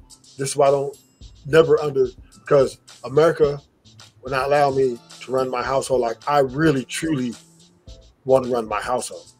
For real, right? I'm being honest with you. How I truly, see, I've been a general before in the pen, of course. Not, you know, maybe not to your level of, you know, America, but in the penitentiary, I've been pretty levels. And you know what I learned about the penitentiary? You know what I learned about it?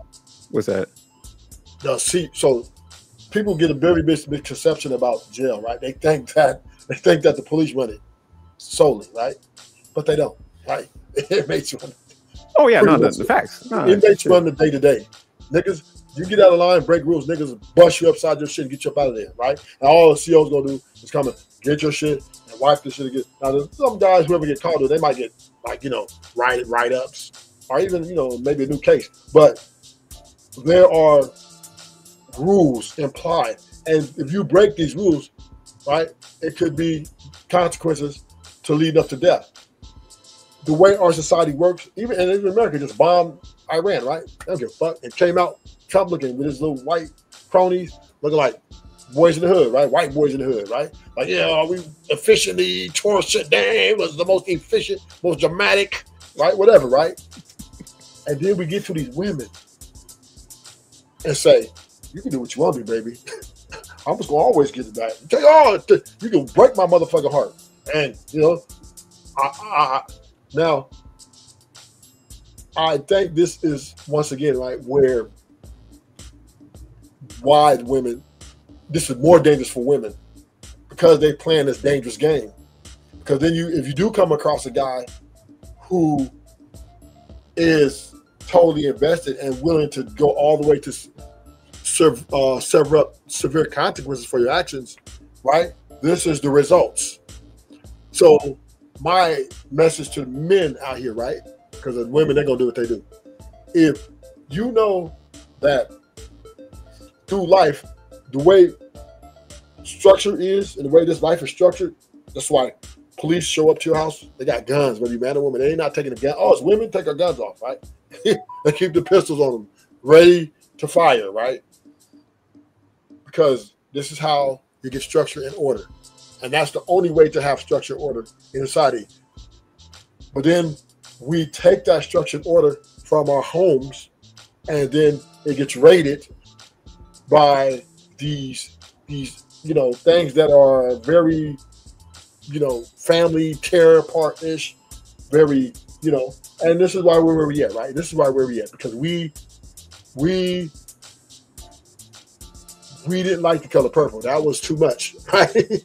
That was too much, right? It was, no, we got to get away from that. So let's go to, you know, just let her take all your money, let her suck other niggas' dick behind your back and show up to you and take, yeah. And you know what? You know, all you got to do is be a man, be strong.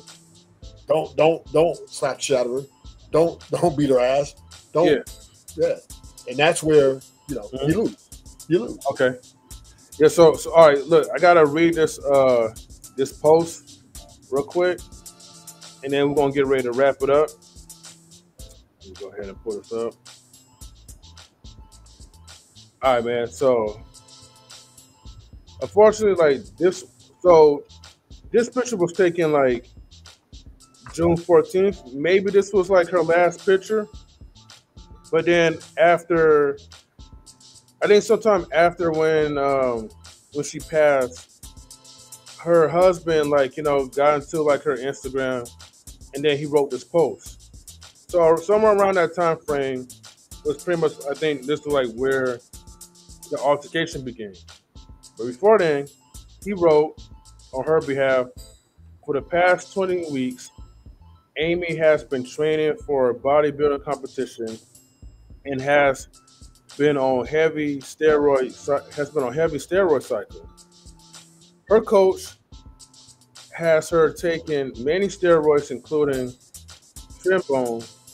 No female should ever take Trimbone. I'm pronouncing it wrong, but you know. And it's all good. Shit, I can't pronounce that either. Right. He says, and I told her not to give this to her, as it will make her very crazy. And it did.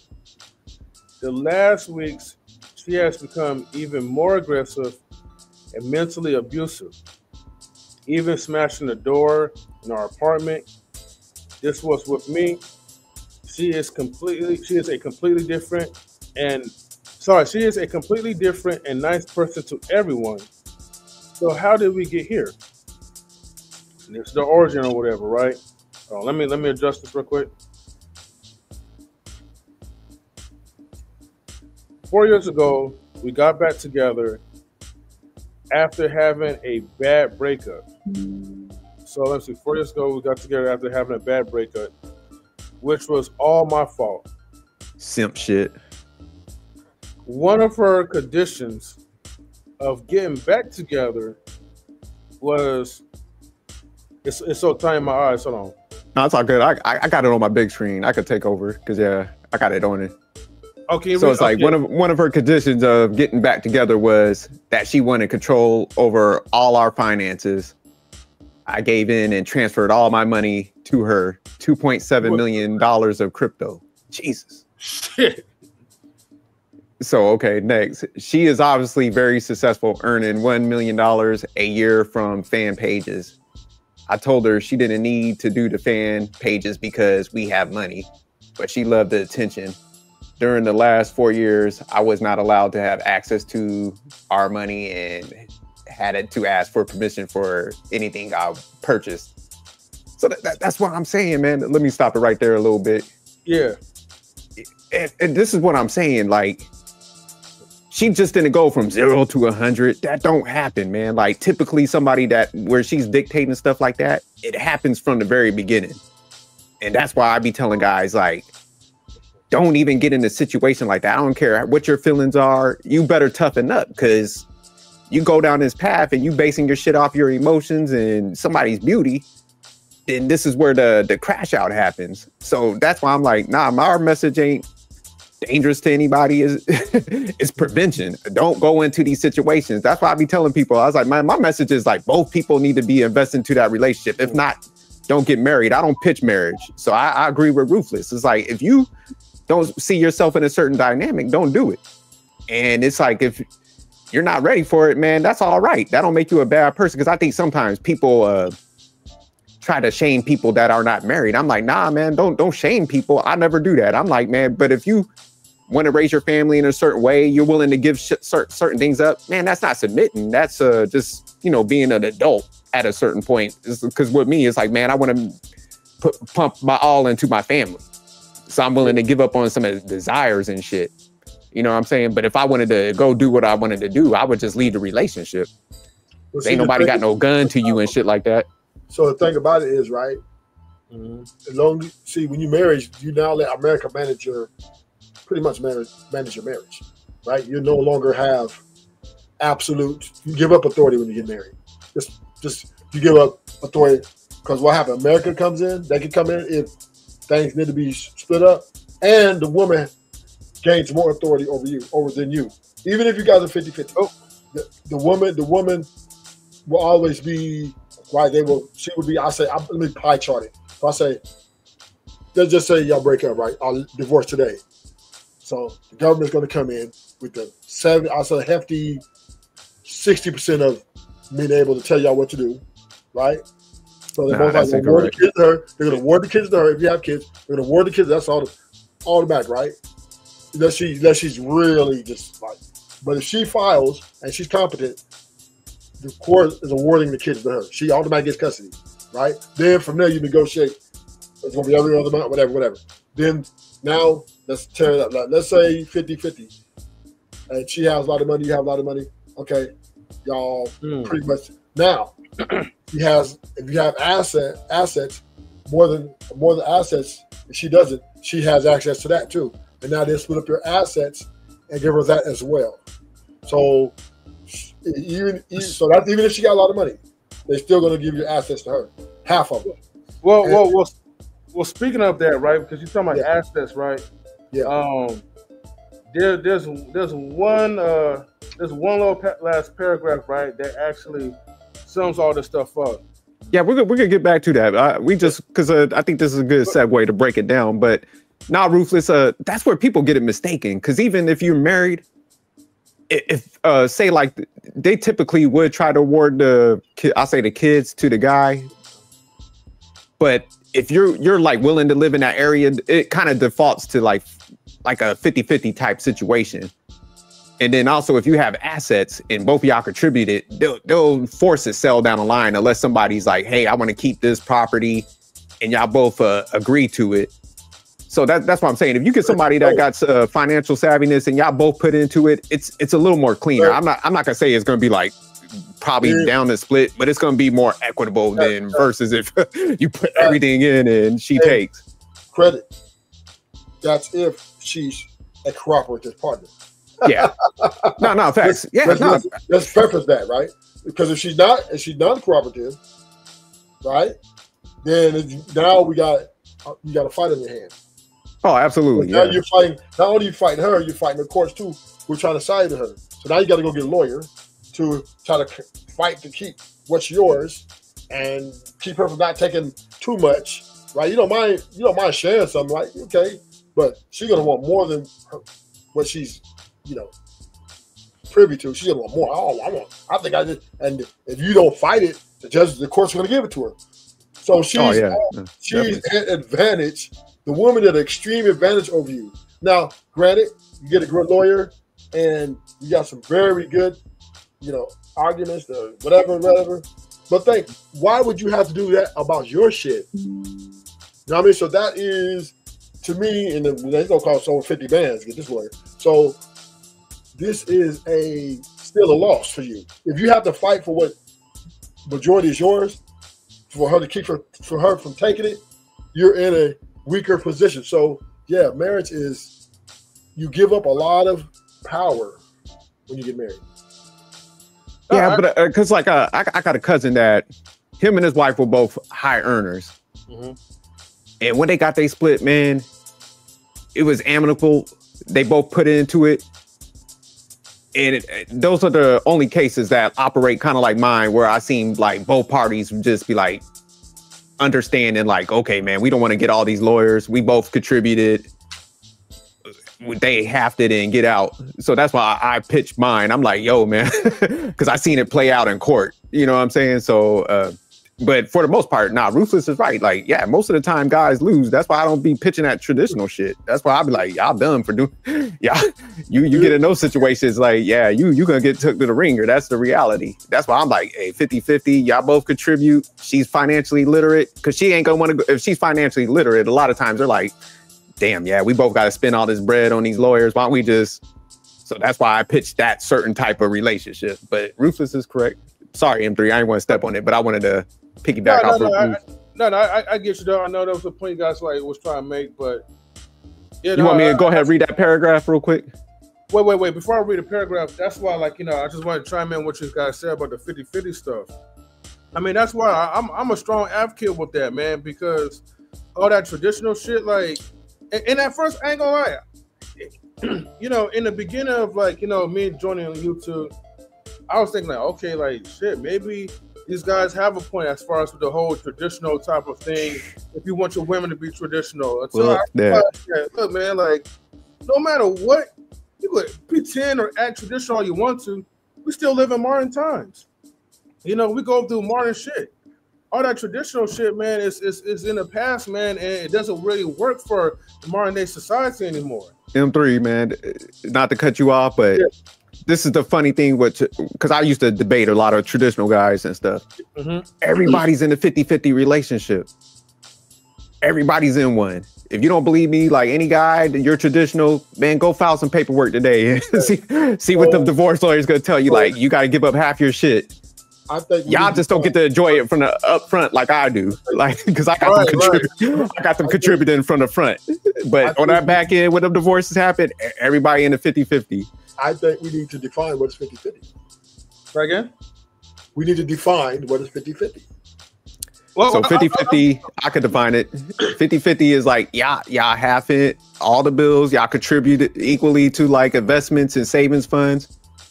And everybody kind of puts it into the situation. It ain't one of those things where well, the man should do this. It's like, nah, we both gonna set each other up for success financially and if this thing don't work out, we go both be comfortable with dividing up the assets because we both contributed. So I would say that's what it is. I'm not to be so very specific down the line. Ain't nothing like that. So you just define less than 1% of men. Absolutely. So if you don't get a situation like that, don't get married. That's how real it is. So check it out, right? So most men, you made a statement though. You said most men are in 50-50, right? Oh yeah, because the courts is gonna put you in a 50-50 relationship. No. Let me tell you where 50-50 is for the average man, right? meaning he's paying the mortgage and she's contributing to other things, right? The smaller bills and putting in other things. That's 50-50 for most men, right? He's still paying the biggest bill of all, right? 98% of men are still paying that mortgage or that rent every month, right? That $2,000 plus rent. 2% of women are only going 50-50 or paying half of that, right? Now, so even if, right, y'all leave, she wins, right? Because she just got basically rent free. She just stand pretty much rent free. And most men, let's keep it real, they're paying for them dinners still, even if they're married, even if they, there is very, listen, it's very, I have not met a man yet, very rare that say, hey, you know, my girl paid for dinners, everything for a couple of years for me. I didn't have to, you know, she always took care of things. Women typically won't marry a guy, right? Or stay in a rather low commitment with a guy if he's not taking the bulk of the pie. She just won't happen. She'll leave you, or she won't marry you. That's just the way it goes. Now, sophisticated, you're 1% of the guy, right? You're the 1% of the guy I'm talking about, right? No, facts. It's so very rare. So I don't never disagree with that. You have the courage though. Most men ain't got the courage to do that, right?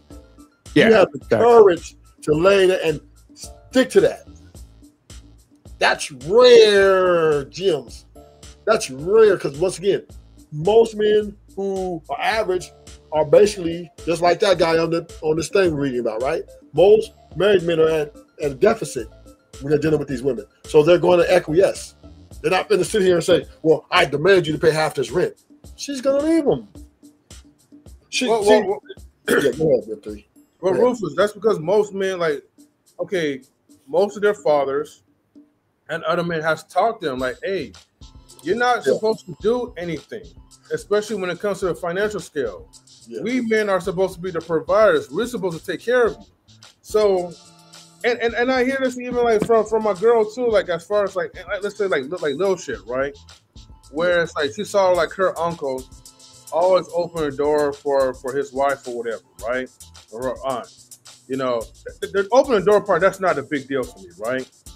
You know, but I'll also let you know, right? Don't expect me to do that shit all the time.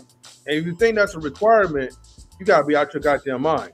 You know, you literally gotta be doing something in order for me to even have a conscience to even want to open a door for you. I make that shit very clear, like up the jump, you know. And I tell you some of the things like what people do, because here's the thing: my love is conditional. It ain't never unconditional whatsoever. You know, I used to think it was unconditional love, you know, until when you actually go through your cycles of departing ways, like from your spouses or whatever type of situation, or even learn from other people's mistakes. But the thing is that, like, when it comes to like these type of aspects, like, we just gotta make sure, like, man, we just be careful, like, you know, what we do and how we're training these type of women, because women are going to operate from the expectation that we give them. You know what I mean? And so because like we have a pool of men that tell women that, look, you are more valuable than me, therefore you don't come out your pocket, because it will look bad as me as a man if I'm not taking care of you. I agree with that, M3. Yeah, it's just the reality. 100%. I agree with you. No, I'm not. I'm nowhere against that. What you're saying, right? That is, and that is my argument against sophisticated jerk talking about man shouldn't leave with their money, because you're trying to teach. Sophisticated jerk is trying to overturn an ideology that has been this way since almost the beginning of time, right? Right? You know what I mean? Men going hunters, bring back resources, going, you know, from that to now it's evolved to, you know, money, right? But the point is, it's always been upon the man's shoulder. Even when the father gives his daughter away, he would give his daughter away to a man who is able to provide, right? If a woman, back in the day, if you come to a father and say, yeah, I want your wife, I'm gonna need her to pay 50-50, he's not giving away to you, right? She's gonna find somebody more worthy than you. So what I'm saying is to turn that ideology around and don't leave with your money. But then men have been, and by nature, and have been taught to be providers, is a contradiction. It's just no way. It's just no way you're going to overturn that within even 50, 60 more years, right? Because it's already installed, right? It's like MP said, it's manly, and it's also how we get up. You guys are incorrect about that. Hold on, let me hold on for a second, Jerk. But keep in mind, I'm not disagreeing on what Jerk is saying. So I just also want to make that clear. And I do believe that in your own realm, in your own personal relationship, right, you have to set the standards to that woman before you even get real close and get really committed with her. You know, like I said, I'm not disagreeing like on anything Jerk is saying. I'm just speaking like the reality is that, like, you know, you have a condition of men who teach each other and teach other women. And an example, one last thing I'll just say, right? You know, the biggest group that actually practice on that, you know, is mostly like Mexican men, you know, when it comes like to relationships. I mean, there's, you know, black men, other men is included, but the majority of men, and I know predominantly a certain type of racial group that practice that sympatry is usually like the Latinos that be doing that. No offense, Mark, but you know. Nah, but just going back, it wasn't always like that when you look at history, man. Because it's funny because I want to do a live on it. I found a clip where a guy was breaking it down, and I was just like, damn. But you know, back in the days, like families used to, two prominent families that were, they would try to link together their kids to, you know, combine them families. But men actually got dowries for marrying. So men was technically getting paid to do that shit. You know, the family would have to like give that dowry up to that man that married the daughter. So yeah, I think it's some new age shit where guys started pushing the whole provider stuff, because you know most people were working together. You know, they was like working on the farms for the household, so it was never this like simplicity shit that we got now. So I mean, a lot of females are pushing it like that because you know they just want to be chilling at the house doing the soft girl shit, but it's just like nah. So no, like, this is where you're wrong. There was always, man, have always been the majority providers.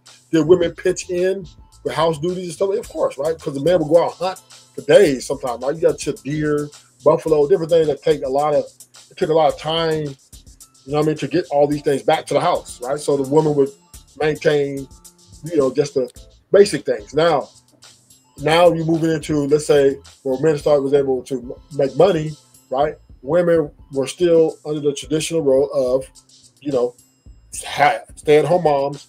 And most women work because they're bored. They just don't want to stay home all day, right? But typically, traditionally, it used to be women stay at home while the man brings in the money. Now, now let me say this is the most practical way to have a relationship. And I'm going to tell you why. Because now that women are no longer, you know, I would say forced in these roles, because back then they were forced in the roles because they didn't have the physical capability. The majority of jobs were physical labor, right? At one point, right? What took a lot of strength, right? So they were forced to stay in that house. I mean, now that you got technology, now these women are no longer forced to stay in the house to do those things and to be dependent on a man, has built a allegiance of independence, meaning the man no longer is valued the same way he once was, because now women can be providers and protectors in their own mind for their own selves and their own legacies. And but I mean, let me just give a little bit of pushback, because I see what you're saying, but man, just because my grandmother's, man, one just recently passed, probably like 3 years ago, but you know, I'm 46, but I remember, man, going to her house, man, where they didn't have the washing machine, dishwasher. You know, she was cooking everything from scratch because, you know, it wasn't all this stuff. Man, it was like fucking labor. Because I remember, man, she would have to wash clothes, and then she's hanging them on a clothesline. She's cooking like breakfast, lunch, dinner, everything from scratch. So, man, that was work back then. You know, washing dishes for like them big ass, like I think they had like 6 kids on one side, 8 on the other. Right, so it made sense where we had that. But now, man, with the technology and stuff, it's like, man, the economics is even different because they was simpler back then. You know, you could buy a house for like $50,000. you know, they didn't have the cell phone plans, the internet cable package. So it's like, man, it's like, even though we fetishize over like traditionalism, it's like, man, we never factor in like the economic change and shit. Cause you know, it's like, man, most families had like one car also. So it's just like. So what you're missing is now women have power to push back more. Now she does not have to comply with the man being the leader. Because she can now, like the girl did in that video, she said, look, I'm leaving you. And he was like, you know, he didn't want the marriage to end. She's like, well, you're going to give me access to that 2-point-something million, right?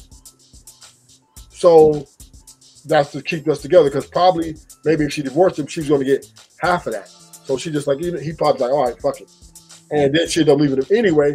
And in their country, right? So she was in the money grab, right? Bam. She said, I'll keep everything. Now, so obviously him taking her out had a little bit more to do with emotional love. Also, 2 million is a lot of money to be taken for somebody not to take you out. But see, that was just his. Because he said she made $1 million a year. Oh, you're right. So if he would have went to court, then you know they would have factored in. No. So he would have lost.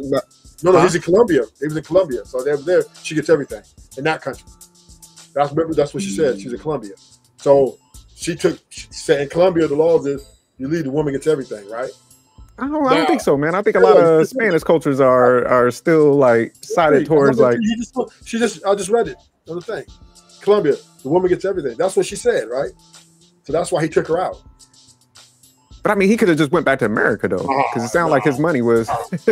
Yeah, that's a lot of money to walk away from. Come on. No, I'm saying he could have moved his money to an American account. He was stupid for giving it up. So that's what I'm saying. He's just a. They probably froze. No, he wanted her back, right? He gave her access. Once he granted her access, right?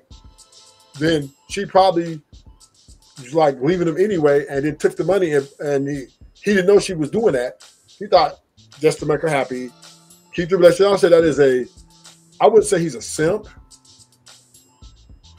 No, that wouldn't be a simp. That would be a man trying to hold on to his marriage, right? Did he overvalue her? No, that's a simp. Yes. No. I gotta ask you for my own money. That's a simp. Stop it, Rufus. That's not a simp. That's not a simp. No. It was his money for a long time. They had separate accounts. Then when but I mean, to even be in that position where she's even pitching that to you, she sees you as a weak male. To even come to you and be like, "Hey, in order for you to stay with me, you need to do A, B, C, D." I do agree with you on that. Yeah, I do agree with you on that. She saw he was weak for her, so that's when she's like, "Oh, well, you know what? I'll put back with you. I get back with you. Just let me have access, baby. I need access. Let me control your life. Yeah, let me have access to this account." Then when she backdoored him, you know, he became, you know, his nature came out as a hitman. Oh yeah, that's too much money to walk away from. 2.7 million. Oh, you got to go. No, it's definitely like what you were saying earlier, man. About like, I definitely agree. Like you said, females shouldn't be playing around with this because man. You know what I mean? Like, that can make people snap. So it's just like, man, you shouldn't be operating like that. But yeah, as far as men to even put themselves in them situations, that's where I'll be like, how the hell you? Crazy. But it's crazy sophisticated, Jerk, because it's a hard line to it's not a clear line in your rhetoric when you say, well, how could you, right? Because once again, they were married for quite some time. I'm saying that the dynamic of like that paying comes up early. That's what I'm saying. Like, she didn't reveal all this until towards the end. That's why I gotta disagree with y'all, man, because I got 2 partners right now, Ruthless, and I didn't realize how bad it was. So everybody that I know in true life, man, they'll be hitting me up and they be like, "Hey, man, let me run something by you," and I'm like, "Damn, dude, like this is what it is." I'm breaking it down, and they would still go forward, man, because in their mind they be like, "This is the only female that I see at this point." And these are the dudes that I have 2 situations where, man, the female was clearly up front, like, "Hey, I want this." They was dictating shit. I'm like, dude, you could get bitches. Like, why are you just pressed like this? And man, I think we think like it happened so far in the process, but women like that one right there, I'm telling you, they're disclosing this shit up. This chameleon shit, that's probably like only like 5% of them that can actually pull that off. But no, this stuff happens early. I'm telling you, way more than that. So women are at a great. See, this is the thing, right? That's in Colombia. America, they're way more powerful here. Women listen. A woman can sit there, listen to everything you say, act like she's in agreement with everything you say, and it's not hard to do. It's not like you act like it's something. You act like it's difficult to just sit there and say, yes, baby, I love you, you love me, right? Just play this role. It's very simple. They can do it for years and years, especially if you got some good D. Oh, they are in that bitch, right? I'm getting good sex, and I'm gonna leave this nigga. Oh yeah, might as well stay. You know what I mean? So, and women are leaving because they're bored. I want me a new toy. I want to exercise my freedoms. I don't want to be under his rule. This nigga, I asked him for a Gucci purse. He's like, well, give me a couple months. I want it now. I'm just saying, this is married men. That's why I love being cheap. Married men are losing too. Not only I agree. That's what I'm saying, man. I don't think like married men are winning out here. Not only the single men out here who getting in the dating market are losing, right? The married men are losing even more because now the government has reign over there, and she can use that. She can call in the guns and take your shit. But Ruthless, that's that, man. If you hear my message, I'm like, man, if you don't meet somebody young and y'all grow together, y'all want to build your family and y'all both contribute, you put the household first. Man, don't fuck with it. I don't. That's what I'm saying. I don't pitch marriage like that, man. I pitch it a certain way, and if it ain't in them terms, do not do it. You know what I'm saying? Because you are absolutely right. But what I was saying, like as far as like both people, everybody being in a 50-50 is like, man, you're gonna have to give half your assets, but. You had a good point. It's just like the traditional dudes, technically it ain't 50-50 when they get took to the cleaners because they damn near did everything. So the 50-50 only in the divorce side, right? Only works if you have a cooperative partner. If she's like, okay, you know, we just grew apart. Most of these cases like this, we grew apart. I grew apart, he grew apart, but we get along. Now, this is at the asset of the guy is he's smart enough to, you know, get her to take some accountability. You know what I mean? She's still gonna leave him, but you know, baby, you wrong, and if she accepts it, then you're able to get that, you know, keep your shit. You ain't really about going after them. But now let's take Tom Brady and Gazelle back to that example, right? Let's go back to that example. One of it ends like that. Now, you know, she was worth over 30 million. 300, right? Yeah, about 300. So she was a lot, and so she's about equal to Tom. But, I think at one point she had more than Tom. Yeah, guess what? Guess what she did when they divorced? She went after his assets. Right? She got here's what happened with the Tom situation, and that's why I told you like she didn't get the assets because he put everything in his mama's name. So it was a big thing. It's a big article. Oh yeah, definitely. I think in a prenup. He had everything outlined, and it was mama's name. No, he put everything in his mama's name. That's the only reason. Okay. That's the only reason she couldn't get it. If it would have been his name, she would have got half that too. Ooh, hey, why was it? Let's stop right there. Why would she even go after when she's over 300 million? Why would you do something like that? Man, because that's why I was telling you. I was like, man, Tom pedestalized her, and you can see the dynamic with how it plays out. Because she feels like, hey, I gave you my time. I'm better than you. I deserve some money. So that's why I'm like, man, up front, man, you got to make sure you're not in that dynamic. That's why I push so hard on guys, because those females that when they on the back end, they feel like either they settled or they better. They want to cash out. They feel like, hey, I should get paid for my time. So then, what rhetoric you're saying right now, right? It's better than marry broke.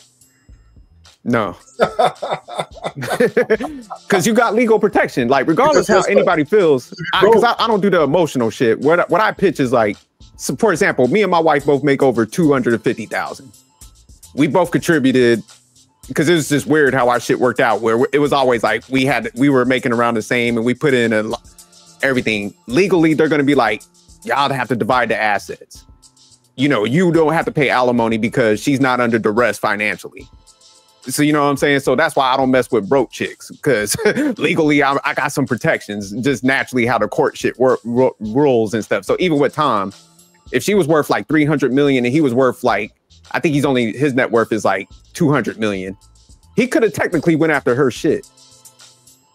You know, just based on the finances. So that's what I'm saying. So that's why his stuff didn't, she tried to come after it, but if he wanted to apply that pressure, he could have definitely went after her shit. Like, oh, you want to play this game? You know what? You got 300 over there. I need half of that. Give me another 50 million. But you know, men typically don't do that. But so this is where, like I said, people can be corrupted. Money corrupts people, and I think facts. Money, absolutely. I think money is a bad thing to have when you're like right now. If you just barely, you guys just making curve, you guys are both. I think it's cool, right?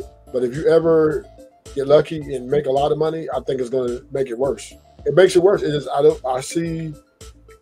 just don't see money. Listen, I believe money makes everything worse, quadruple times.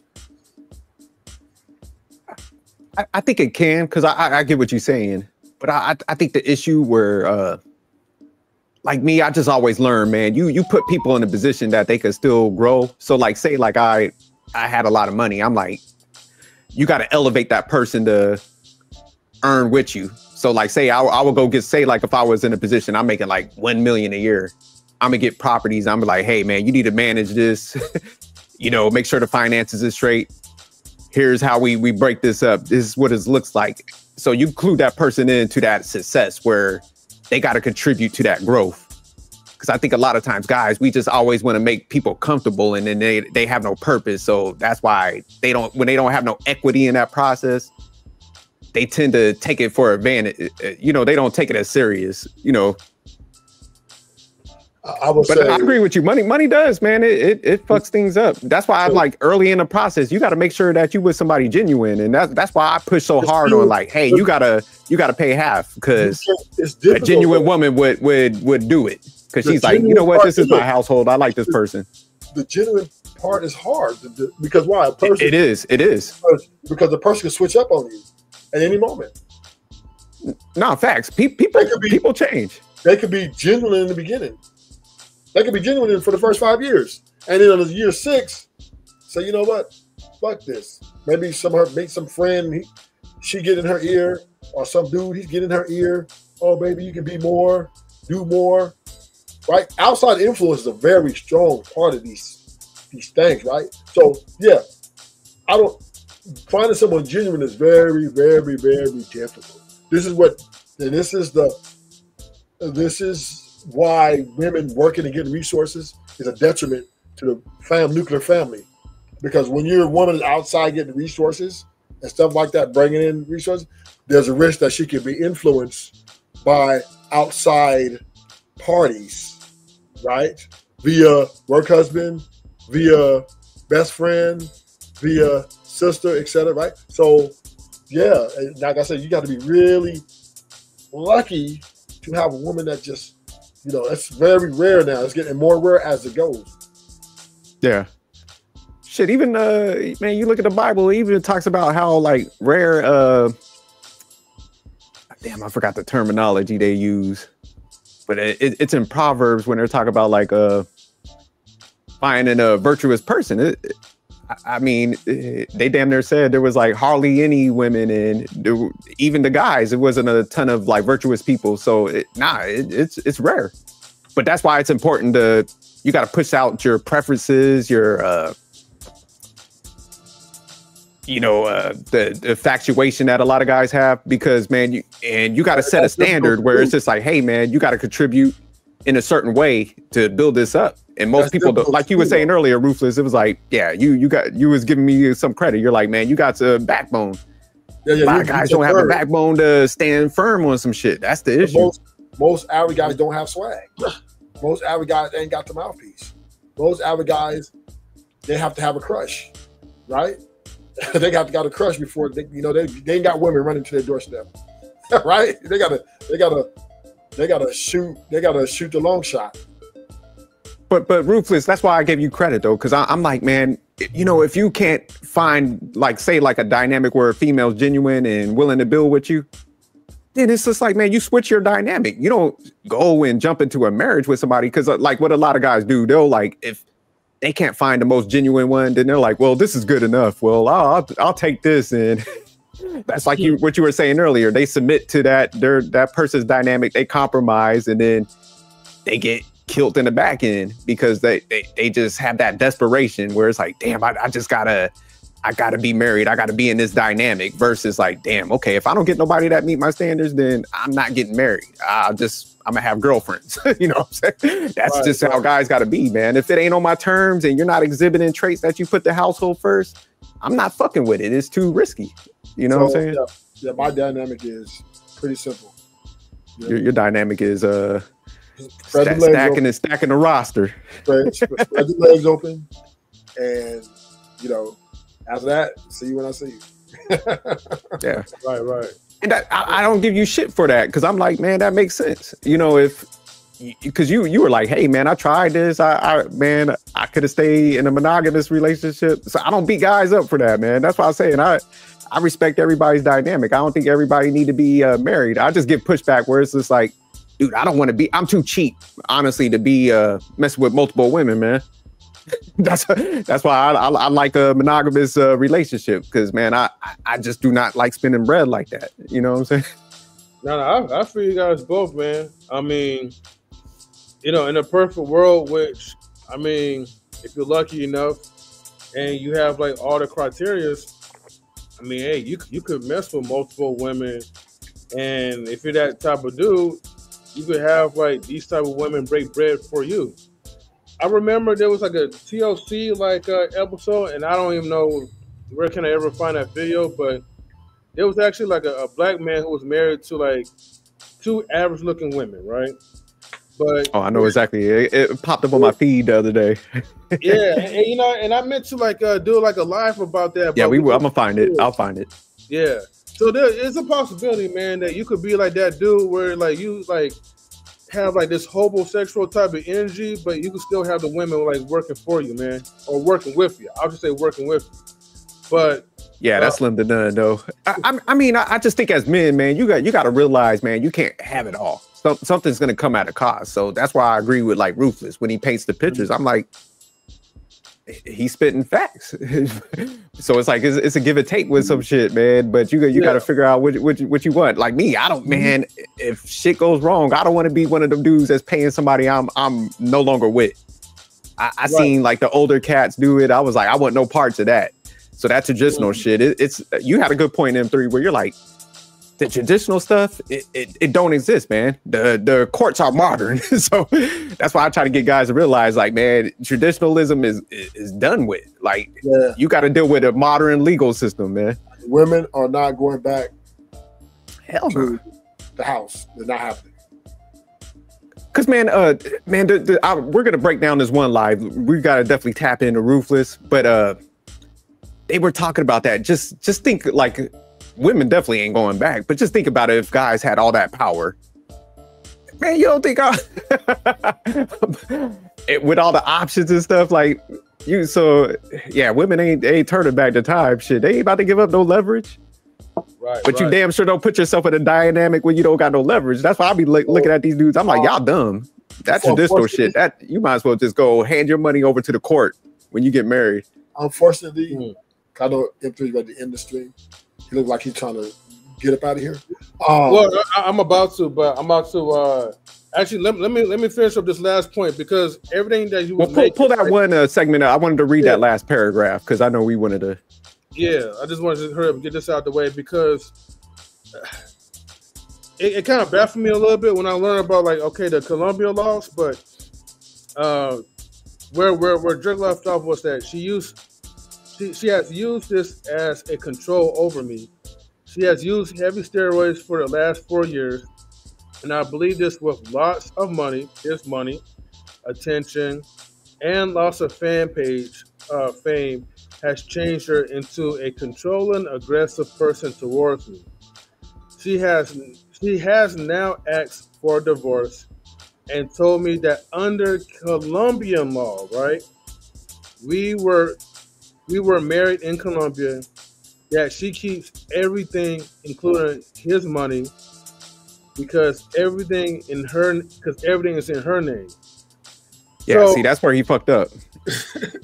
So that's what I'm saying. Like the Colombian laws ain't like that. But the fact that I think to buy properties and stuff, you got to have like a citizen in a lot of countries. So that's what I'm saying. He's just a dumb guy, man, that put everything in her name, you know, screwed himself over. So yeah, like now since it's in her name, she got control over it. So she's like, kick rocks, nigga. You know, I'm good in the hood. And in Colombia, with that money, oh, go ahead. I think maybe he was like, well, if she takes my mom, I'm gonna take her out. So he probably already had that in his back pocket. No, definitely. Like, well, yeah. Well, that's why he. And again, I don't condone like what he did, but that was the main reason why he did that, because she already had it in her mind. She already had it set up anyway. The moment that she gave him those conditions and he signed up for it, and he deliberately gave her all of his crypto finances, all of his money, 100% towards her in her name, and decided to follow her lead and allow her to like control and dictate the relationship and get married in Colombia without even, and I'm for sure he probably read, but again, he's stupid, right? That is why, like, you know, at the end, you suffering like a heavy consequence where it's like, if she leaves you, you're not even gonna be left with half. Like, you're gonna be left broke, struggling, and homeless. And he couldn't really see that no more. But yeah, that's what I'm saying. We got to be careful with these stories because, like I said, man, there are people that change over time. But even in his statements, he's like, man, during the last 4 years, she was using steroids. Like, man, the hell you with somebody that's like on some shit like that? Like, that's fucks guys up, you know, with the mental changes and shit. So I know it's gonna have a bigger impact on them females. So what he's saying is, social media got your bitch. I know that. Yeah, pretty much. Yeah, Instagram got your bitch, right? So that's what's happening, right? See, this is what's destroying marriages left and right. This social media is. Listen, I'm dealing with a lot of women out here, right? And you know what? They all got one thing that you tell me they do every now and then. What's that? Delete their Instagram accounts. And I'm like, I have Instagram, right? Instagram doesn't bother me. It doesn't affect me, but them, it affects them mentally. They said they have to take a mental health break. These women on these Instagram, they're going crazy. They see all these girls getting all these likes and follows, and they start hating, and they start getting mad. Bitch, you ain't better than me. I'm a bad bitch, right? These women on here, on these social media, this is the playground of the devil. No, Ruthless, because when you said that, man, I know a few females that were like, oh, I got to delete my Facebook. It's this. And I couldn't understand it back then. I was like, why is it that damn impactful to you? Because, you know, I'm like, I'll just go scroll through some shit. And I'm like, all right, let me go hit the gym. But like you said, yeah, they so intertwined with the social media, man, that, like you said, it definitely has an impact on them mentally. But they gotta erase it. They got no. I know a few of them. They're like, I'm shutting it down. I got, like you said, the words like I gotta take a mental health break. Like, verbatim down there. That's why I was like, oh shit, okay. And you know how we are for men. This ain't the case. Like we just go in there, scroll, see some funny shit. Or we see maybe a couple attractive women we like and keep it pushing. You know what I mean? Nothing extravagant. Like all right, whatever. Right? These women they sit there hours and hours and hours and hours and hours. Right? And look at all these, and so they're doing good until they see a bad bitch that they think is better than or is better than them, and then they start tripping about her. Oh, I could be better than her. That bitch. They start going to this fucking war with these bitches. They don't even know these women. This shit is a fucking epidemic out here. This shit is crazy. How you beefing with a woman? You know, a picture. Yeah. This shit is crazy. They want to take these women out. They really want, man, I'll be like, y'all tripping. They're like, yeah, I got to delete it because I'm a bad bitch. And how she don't think how she got more followers than me? She don't deserve more followers than me. Niggas don't know all of those shit. Yeah, no. Yeah, it is crazy, man. But yeah, this stuff is getting wild though. But yeah, my man in this story though, he's definitely So him, yeah. I would say no, he's not a simp. This is what I say. Obviously, he's not a simp. He wouldn't take her out. If he was a simp. A simp would never hurt a woman. He would not do that. He would have just let her have it all, watch her in her full glory, and just sit there and, I love her. She's worth it. I can always, you know what I mean? He's not a simp. He's far from a simp. He was one of them guys. He kept a separate account for many years, right? She had her money. He had his money. That I think that was the issue, which became over time, was that she wanted. Well, first of all, Instagram killed her, right? Because she started getting all the attention. So that kind of started, that kind of started making her get more into herself. And then she needed more money because all that shit she was doing cost a lot of money. The steroids and all the bills about it. She's probably spending hundreds of thousands of dollars a month, right? So she needed to tap into his resources, which she did. He was like, you know what? Because he was going. The only probably she was going to leave him is probably because she asked him for some money. He told her no. You make $1 million dollars a year from your fans. I'm not going to give you no money. So she said, well, I'm leaving you. And some other guy was probably going to hook her up. And then I guess they hooked back up. He's like, I want you to stay, baby. I don't want you to go. Or she's like, well, I need access to all your accounts. And then when he gave her that access, he probably in his mind, he's back in his head like, you know what? This bitch thinks she can take this shit and walk away. Okay. Set her up. She fell for the banana in the tailpipe. She should have took that money. Right? Should have been all right. Once she took that money, she signed her life on the dotted line.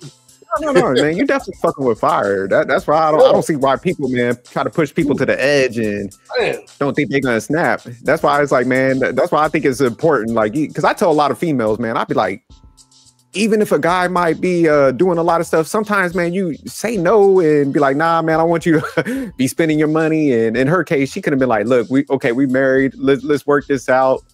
Let me get $1 million. But don't leave them empty. Like, I keep everything. Like, god damn. Like, so that's definitely probably what drove him over the edge. Like, god damn, you trying to take everything? 2.7 million. Oh, that's come on. I think she got a little stupid. She was a stupid one. No, so definitely, yeah, no.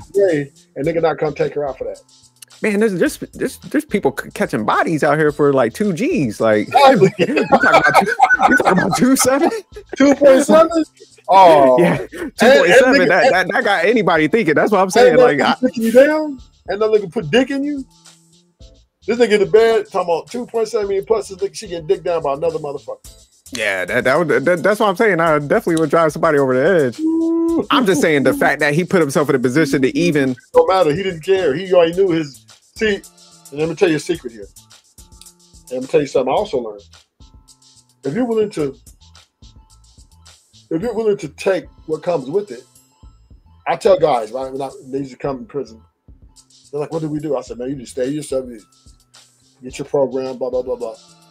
But the main thing I told them, if you're gonna get in the beat, if you're gonna call something, if you're gonna do something that you like take somebody or anything like that, you better make sure you can live with it or you can accept what comes with it. And I think in his mind, he already accepted that. I think maybe I would say towards the end, he's like, you know what? I lived a good life. You know what I'm saying? I have my way. I got the woman I want, right? If she walks, I'm taking her out. So if he had that, which I believe he had that mindset, because the way he did it, then he won. I don't think so, man. I don't think he had that mind, because I see what you're saying. Like, man, you gotta, if you do certain acts or you're in certain lanes, man, you definitely gotta live with the consequences of that. You know what I'm saying? But I think in the case like how he snapped, I think, man, he. Of course, you would disagree with it because no, I'm talking about to him, he's a winner. No. You get what I'm saying? Do you, of course, outside looking in, of course, we're going to make a different judgment.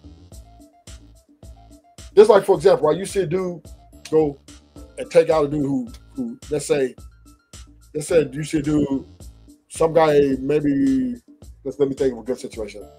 Some guy came in his house, somebody he grew up with robbed him, right? And did some really egregious stuff.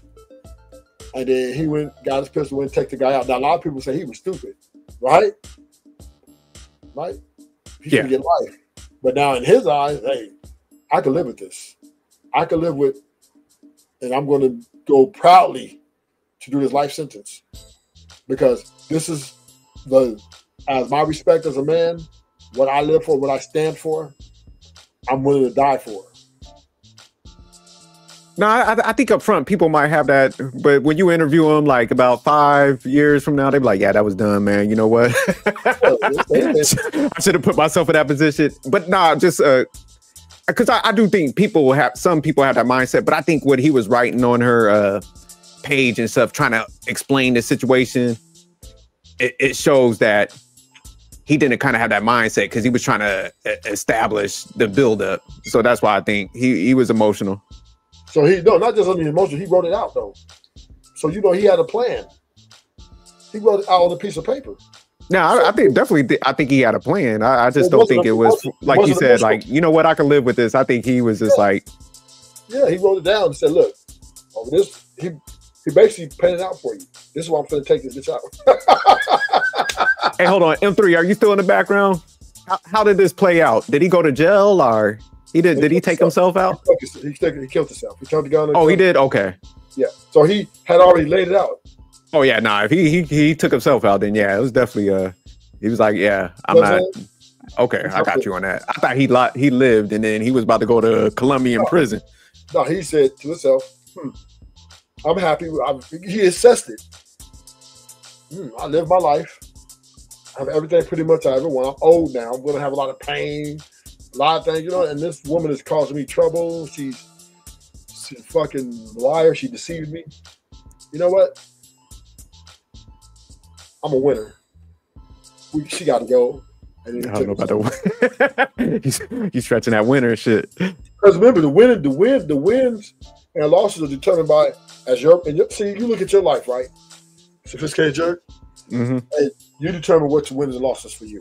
Fuck what everybody else say, right? To a certain degree. No, to a great degree, right?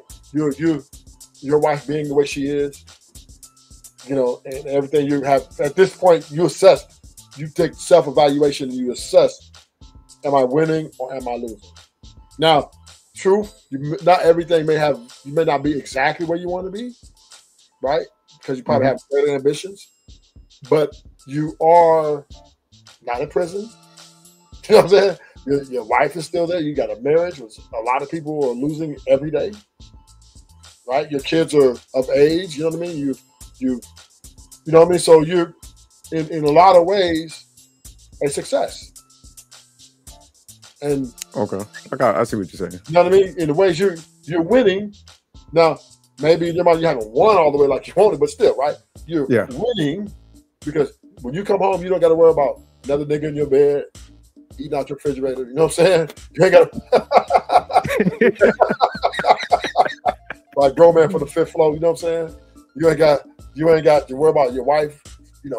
Running out of here in the middle of the night, not calling for 4 or 5 days, right? You ain't got to worry about none of that. It's. I still have a pretty. I'm speculating. I don't know what the true story is, but I'm under the assumption. Rufus always got to throw a little. I mean, I'm under the assumption that the way you're talking on here, that she kind of, even though I still believe you're paying the whole mortgage, but you're going to deny that. No, not at all. But I'm just saying is, she's going to let you be the man.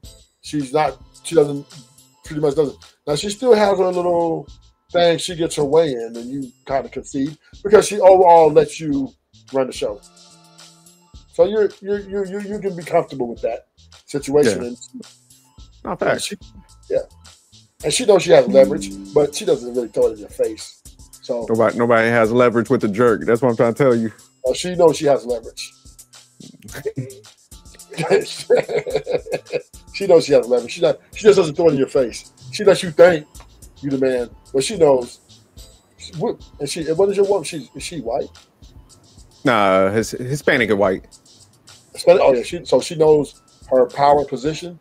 So yeah, long as you don't go out messing with other women, and give her respect, you'll be all right. Keep sophisticated. Keep it choppy. But don't be out line, nigga. Don't get out line, nigga. Don't try to get that shit away. She will show you who has leverage. Hey, so this guy, he deleted himself, right? Yeah, he did. Like ultimately, like, at the end, I think they say like he stabbed himself to death. So, okay. Oh, he's a hitman. Yeah, he stabbed her? No. He beat her with a hammer, but after that, he stabbed himself to death. Oh, okay. Yeah, so he definitely Yeah, I thought he just went to jail, like he did that and he was alive. But nah, you right, Rufus. Yeah, he looked at this. He saw his 2.7 vanish and he was like, I can't go back to eating Hot Pockets. Fuck that. He was like, And the nerve of this woman, like a white man's worst nightmare, man. I ain't gonna lie. The nerve of this woman, though. The nerve of this woman, right? To make that move, to take all his money. That's gutsy, man. Your life is in danger, girl. Yeah, that's flat out greed. Because my thing is like, especially if he helped build you up, he funded you to get to the point where you was making money. It's just that's where it's just it does get crazy. Where it's just like, damn, like you're just trying to clean this dude out. Like you got to be heartless. You know what I'm saying? So. But that's why I'm so big on avoid certain women with a certain type. Man, when I be hearing these chicks online, like, oh, man must do this. He's masculine. That's why I give it so much pushback. I'm like, guys, man, y'all don't play around with these type of chicks. I know it sounds good. They're trying to, like, tell you you're the leader and you're masculine if you pay all her bills. Like, that shit has a shelf life. They cashing out. They go. So I think, man, we just got to be straight up with stuff. My thing is, leave them the hell alone, man. You better try your damn near hardest to get somebody that's like somewhat genuine, somebody that will contribute at least a fraction of some shit. I just feel like this. Any woman that you meet, right? Whether at the end, like even if she starts off a good person or ends off as a bitch or whatever, like I feel like as a man, like as long as you set your standard and you tell her like, look. This don't expect anything more than this because this is where I'm at on my level and this is how I want to treat you. Then whatever else happens, now it's in your power, man, to like leave the situation if you don't find it fitting, or she has the power to like walk away from it. And neither one of you guys like lose out on it because at least like you communicate to her and you let her know like up front. Like for me, for instance, right? Okay. I have an expectation. Before I even went back into like, dating, women and all that, or being in a committed relationship, one of the things I was like, look, man, like you can't be no jealous person. I'm gonna hang out with whoever I want to hang out with. Sometimes I may go on like a long trip with other women. You know what I mean? And I know you have an expectation as well too. But as long as we meet in the middle of things, I'm okay with it. Yeah. But the moment like you do something out of the ordinary, out of our commitment, I'm already done. You know what I mean? Or if you just flat out suck in tennis or whatever, and there's no hope for you, that's an automatic disqualification. I disqualified a woman for that. But she wasn't Latina. She was Filipino.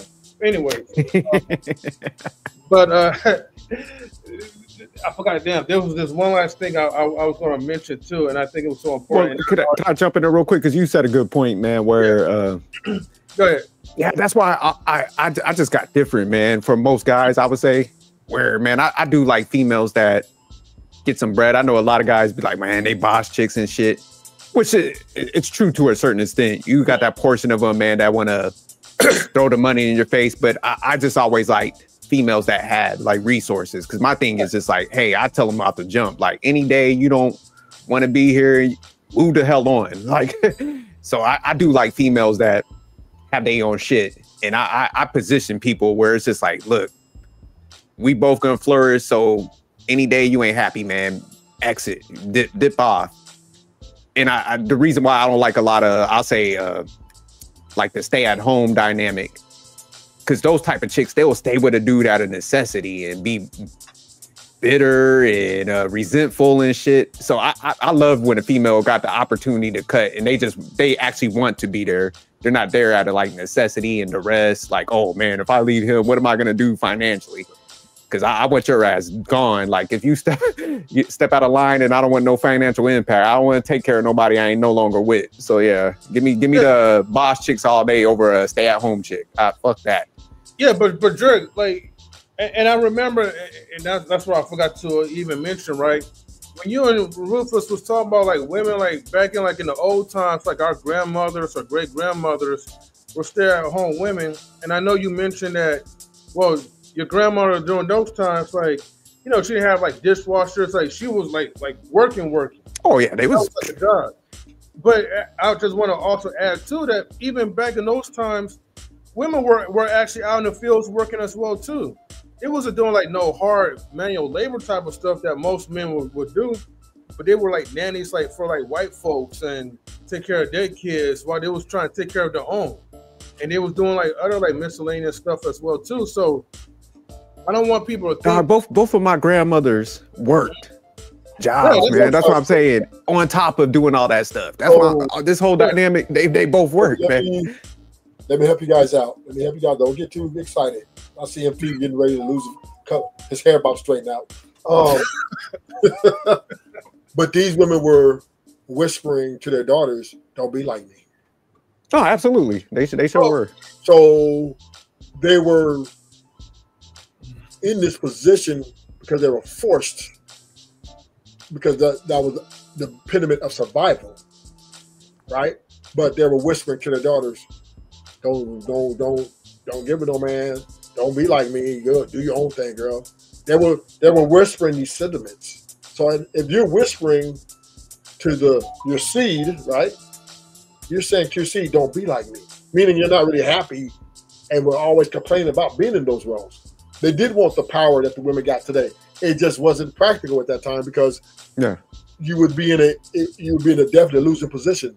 And plus you would be shamed a lot more.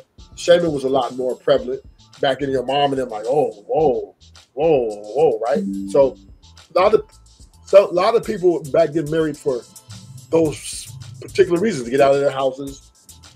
So they married a guy because it was easier for them to look at my daughter, look at my baby, right? So they were living for a lot of other people. And this is why they whispering to their daughters, don't be like me, don't get into this. And now the modern women say, hey, I don't want to be like my mom because my mama told me don't be like her. So the senators were yelling, oh, yeah, look at back then, but they were very unhappy and they were whispering chatters of, they were very unhappy and felt if they could do it all over again, they would have did it differently. They would be like the women of today. Yeah, I never even said they happily did it, but the fact is they did it. It's like because they had to. Still had a system where they had no choice but to work together, but it still worked for the family dynamic. But when I was painting a picture of going back in the past, it really didn't have nothing to do with the happiness. I'm just saying it made sense where a guy could, kind of pay for everything under those dynamics because, the economics was different. The females, we didn't have the modern technology to, like I said, wash clothes quicker. Cause like I said, it was a 3-day process back in the day.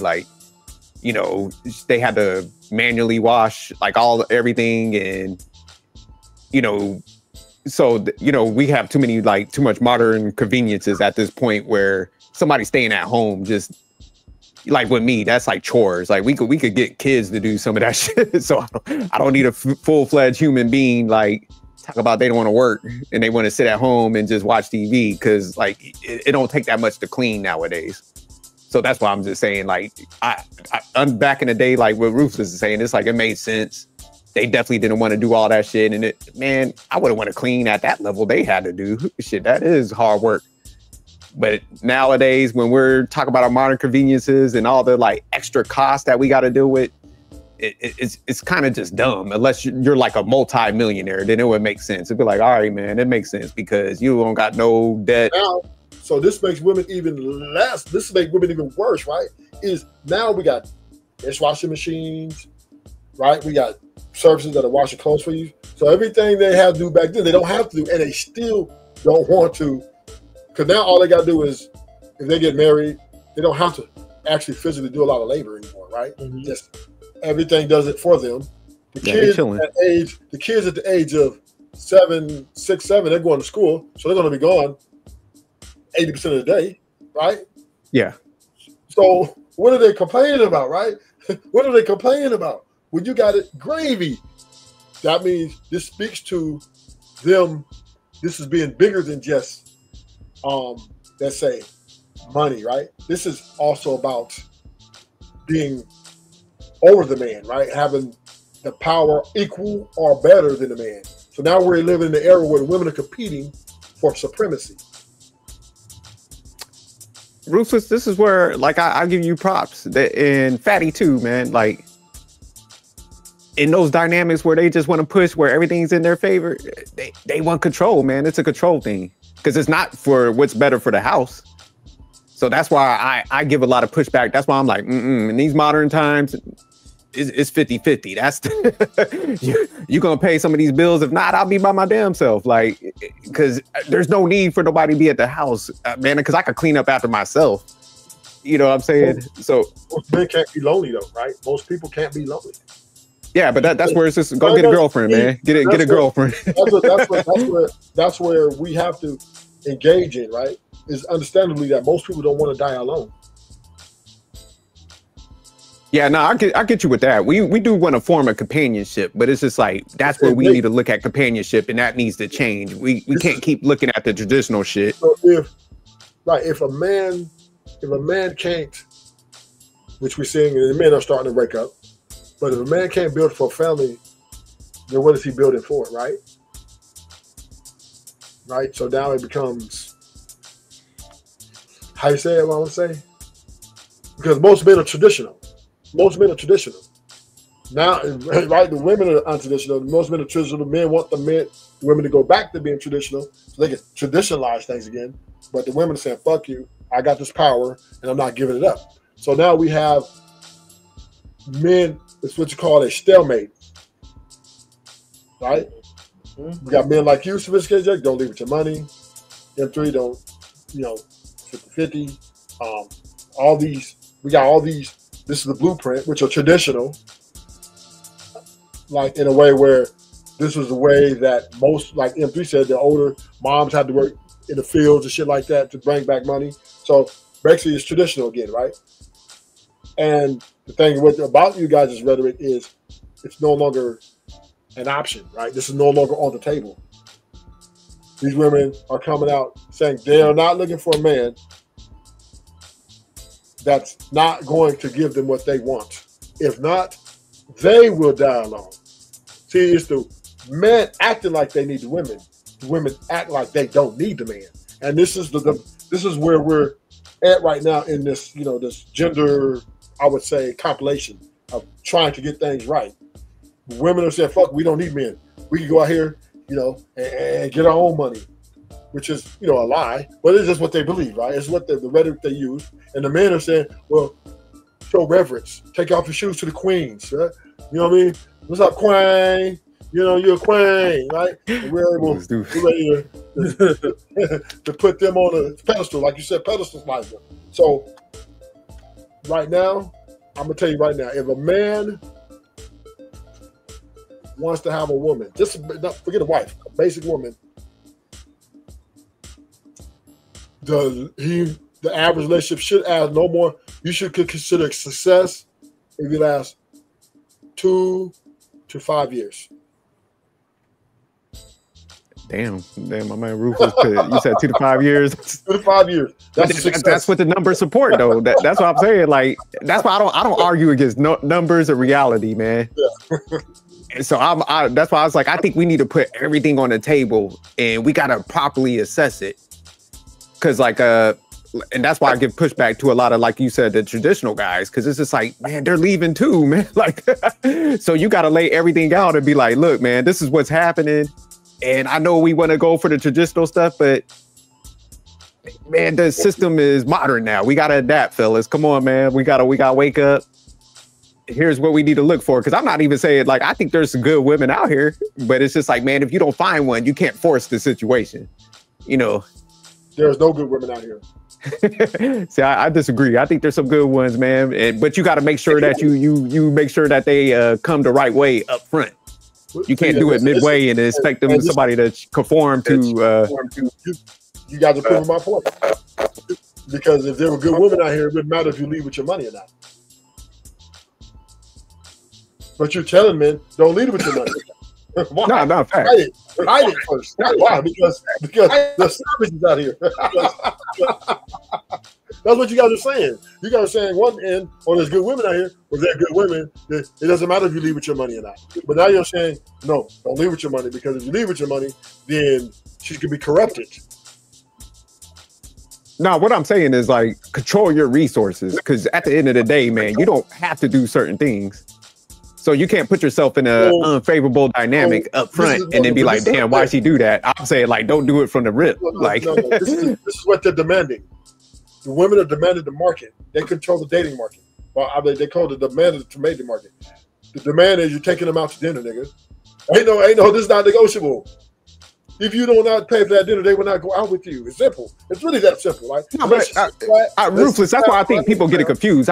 Yeah, if you ask somebody out on a date, definitely, man, you got to go for dinner. I don't think dinners are that bad. I'm just saying, like, but you got to look at it like this.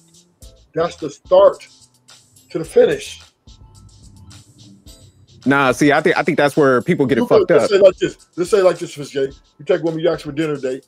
One time you pay for it, and you say, baby, you probably pay for the next one. She's going to block you. And that's fine, man. That's where it needs to stop. That's what I'm saying. Like, no, see, you're married, so you can do that. You got the house money. No, man, I wasn't always married. I ain't come out the womb getting married, man. I'm telling you, as a young dude, I put the you're speaking to the average man, right? Right? It don't matter, man. You just got. You're speaking to the average man, right? Yeah, doesn't get a lot of box as it is. The numbers say the average man body count is at 3 or 4 and after 30-something years old. Okay, they're already not getting a lot of attention. They're not getting a lot of box, and you're just going to sit here and tell him, "Shit, don't pay for nigga. You pay for one dinner, you make sure she pay for that other one." I'm not even saying it like that. I'm like, man, go to something low overhead, man. You don't have to overdo it. Okay, but 365 days a year, y'all gonna date 5 times a week or 3 times a week, 4 times a week. See, right? That's where you overpay, man. You go out like once a week. If that. So when you'll start out once a week, but then as it heats up, you're gonna go out, right? Because you're not moving in together. It's gonna heat up. Usually people date 3 to 5. Most average couple in a dating scene gonna date, if they like each other and they really feel each other, they're gonna date 3 to 4 times a week, if not 5. Because they're not really living together. So, and not only the date is not necessarily gonna be dinners, it's gonna be going to amusement parks, going to different. All these things cost money, right? So, who's going to front these costs, right? She's once in a while she may throw something. She's like, I'll pay, right? Once, maybe every 2 years, she might say, I'll pay. See, the whole dynamic you painting, man, that's the issue, man. Because this is like, you can hang out with somebody and like, look, man, I'm going to the gym. You want to come with me? Or I'm about to go walk downtown and shit. Like, no, it's not happening. It's not happening. Nobody's doing But you find the one that will align with that. That's the issue with most guys. Listen, the only ones who come in the motherfucking gym is married couples. Or people with real serious relationships. No, I see a bunch, man. The gym I go to, there's a bunch of like, I'll say kids around my son's age, man. They be going with their girlfriends and they got groups in there. They be talking. That's what I'm saying, man. It's being done. And them girls be getting took, right? you risk losing your girl now. Because now other dudes are gonna be at her. So no, that's not common for a man who's courting a woman who's trying to potentially have a wife or have intentions. He's not gonna. The gym is not a good place. I used to go with my ex, right? I used to go with my ex, and it was all right for me because she go on the treadmill, I've been the weights, right? I don't like treadmill. And when she's done, I'm done. We both leave out that mother. I had no problem with that. But I'm talking about dating, right? We were already together like 3 or 4 years. When we're dating, we ain't going to no gym, nigga. Y'all going to a night somewhere, something where it's the ambiance is good, right? You don't want to go to run down motherfucking spot. You know what I'm saying? So come on, right? Come on. We ain't living like that. You don't want to show like you're, because remember, she's in her mind, she thinks she's the prize. But Women think they're the prize. No, there's a lot that do, man, but there's a portion that would be cool with, because if you paint that picture right, for me, for example, man, when I used to come out there, that's what I'm saying. My money's already allocated. So I'm talking to him. I'm like, look, I'm big on retirement, investing. I don't be out here doing all this spending. So this is your time to jump off. So I tell people, I was like, man, I didn't used to have dates. I used to have an informational session. I'm telling you what the fuck I'm gonna do and what I'm not gonna do up front. I'm managing them expectations. I'm not doing all that. So if they wanted to jump off, they're like, I'm not cool with that. Peace. You know what I'm saying? The only one who's doing that is rich men. That's it. They're the small. No, I wouldn't even say that, because I know there's some young dudes that maneuver the right way. They're like, look, man, I'm going out here. I'm going downtown. You want to come out and kick it? The level of expectation has changed from your time when you've been in marriage purgatory for like how long, right? 20 years? 20 something years. Yeah, you have no clue. If you was to go out right now and try to date, you will see, damn, I got to get another job, right? It is way more. The women expectations have changed so much, right? The things that we did when we were in, our days, you could get away with because women were a little bit more. They work with you. You know what I'm saying?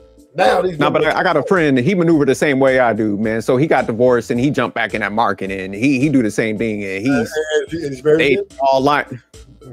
My man living the dream out here. Because I be like, man, how you got such a different dating experience than most guys? He be like, man, because he's like, I'll be going to free joints and I offer him to come with me on that. He's like, I put him on my terms. He's like, I ain't got to do all that. He's dating 35 and up. He dated cougar women probably. Now they are around his age though, so I get. That's why. No, but you just gotta be like that type of dude, man. Like I said, like, look, everything is easier for you, man. Like when you're just upfront and straightforward. But when you try to hide stuff, when you try to play big shot, and when you fall into the woman's terms, right, because you're trying to impress her, that is where you lose. And most men, we end up trying to put on a show because we allow our egos to get in the way of being like, hey, man, like, I need to be like this top of dude. I need to compete with all these other dudes like for this shit. And if she's telling me I'm underperforming, then that ego's gonna get in the way, thinking like, okay, well, she could easily replace me with some other guy that's gonna like outdo me. And so when we get into that type of mindset, man, that's where we really fall at. But like I said, I do agree with Ruthless. Like, man, I don't think like, we crack jokes and shit, man. We all talk stuff, man. But I don't think like dudes taking somebody out on dinner is like tricking our bad. So I do stop at that. It's like, man, you got to have some type of interaction. But I just think, man, you control that, like where you want to go. So it's just like, I think guys sometimes think, man, I got to do all this over the top shit. It's like, nah, man, you ain't got to do that. And if you speak right to them up front, manage them expectations, you'll be straight. Yeah, you don't really have to go to my level, but I'm just saying, right? I'm just saying, you just have to pick the level of woman you're going to go after. So she got to be, if you want a 4, between 1 and 4 with an average body, you can get away with that. You can take her to fucking, not McDonald's, but you can take her to, you can take her to some random restaurant like Denny's or something. She might fuck with you still because she's average, below average in body, and her looks are below average. She's all right. You might be able to get away because she doesn't get a lot. She doesn't have access to the higher lifestyle. Now when you get up to 5, 6, 7, right? Then now you gotta come up a little part a little more. Everything is how you date and what you date is gonna tell you how much money you're gonna spend. It depends on what you want, right? If you want to be cheap, you want to not spend shit, she's going to be fat, overweight, probably like 30 something with 12 kids and shit like that. Or like that, you might be able to, let's go to the park, baby, and let's have a picnic, right? She's okay, baby. Okay. Now, you might be able to get that off. Now, if she's, let's say, 30 to 35, and she's cute in the face with buns, yeah, nigga, you got to take her at least minimum, right? Outback, right? Outback or you gotta go. You gotta go to fucking Red Lobster. You know what I'm saying? You can get that off. You Gucci, right? You Gucci right there. You ain't really. She gonna cost you per date probably around $100, right? You get that off. You know, you pull up a Toyota Camry or a fucking Nissan Maximum. You good. You good, son. I said a Toyota Camry. Yeah. God damn. Now that's it. Now if you go up 7, now once you go past 7, once you go past 7, now you're getting into dangerous waters, right? Bad bitch waters. Once you get to the bad bitch waters, now you have to, you can't. And now the exception to the rule, if you have aesthetics, you're a good looking man. You don't necessarily have to have all those get some coochie.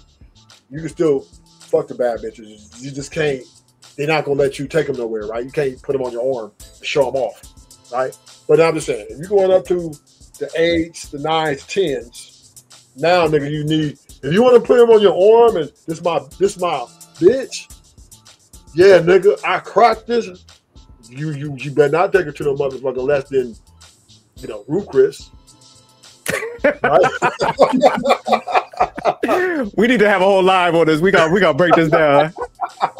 Nigga, we're gonna have a whole spectrum of M3. We're gonna have to pull up pictures of females, and Ruthless is gonna be like, all right, this is an 8. She go in this category. We definitely gonna do this. So we should probably try like rate this female, rate this woman, whatever the case is. Yeah, he got to put them in the category because we got the breakdown.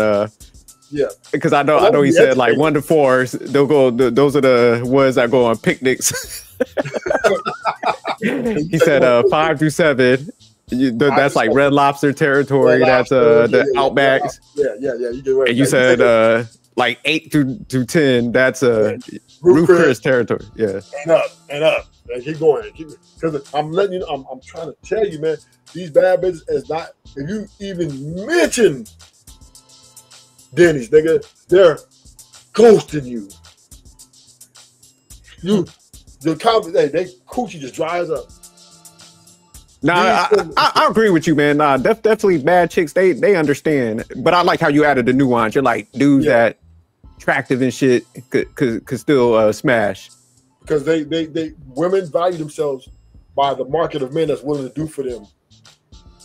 Wait, so Rufus, let me ask you this question then. Yeah. Before we close out, well, what do you rate her?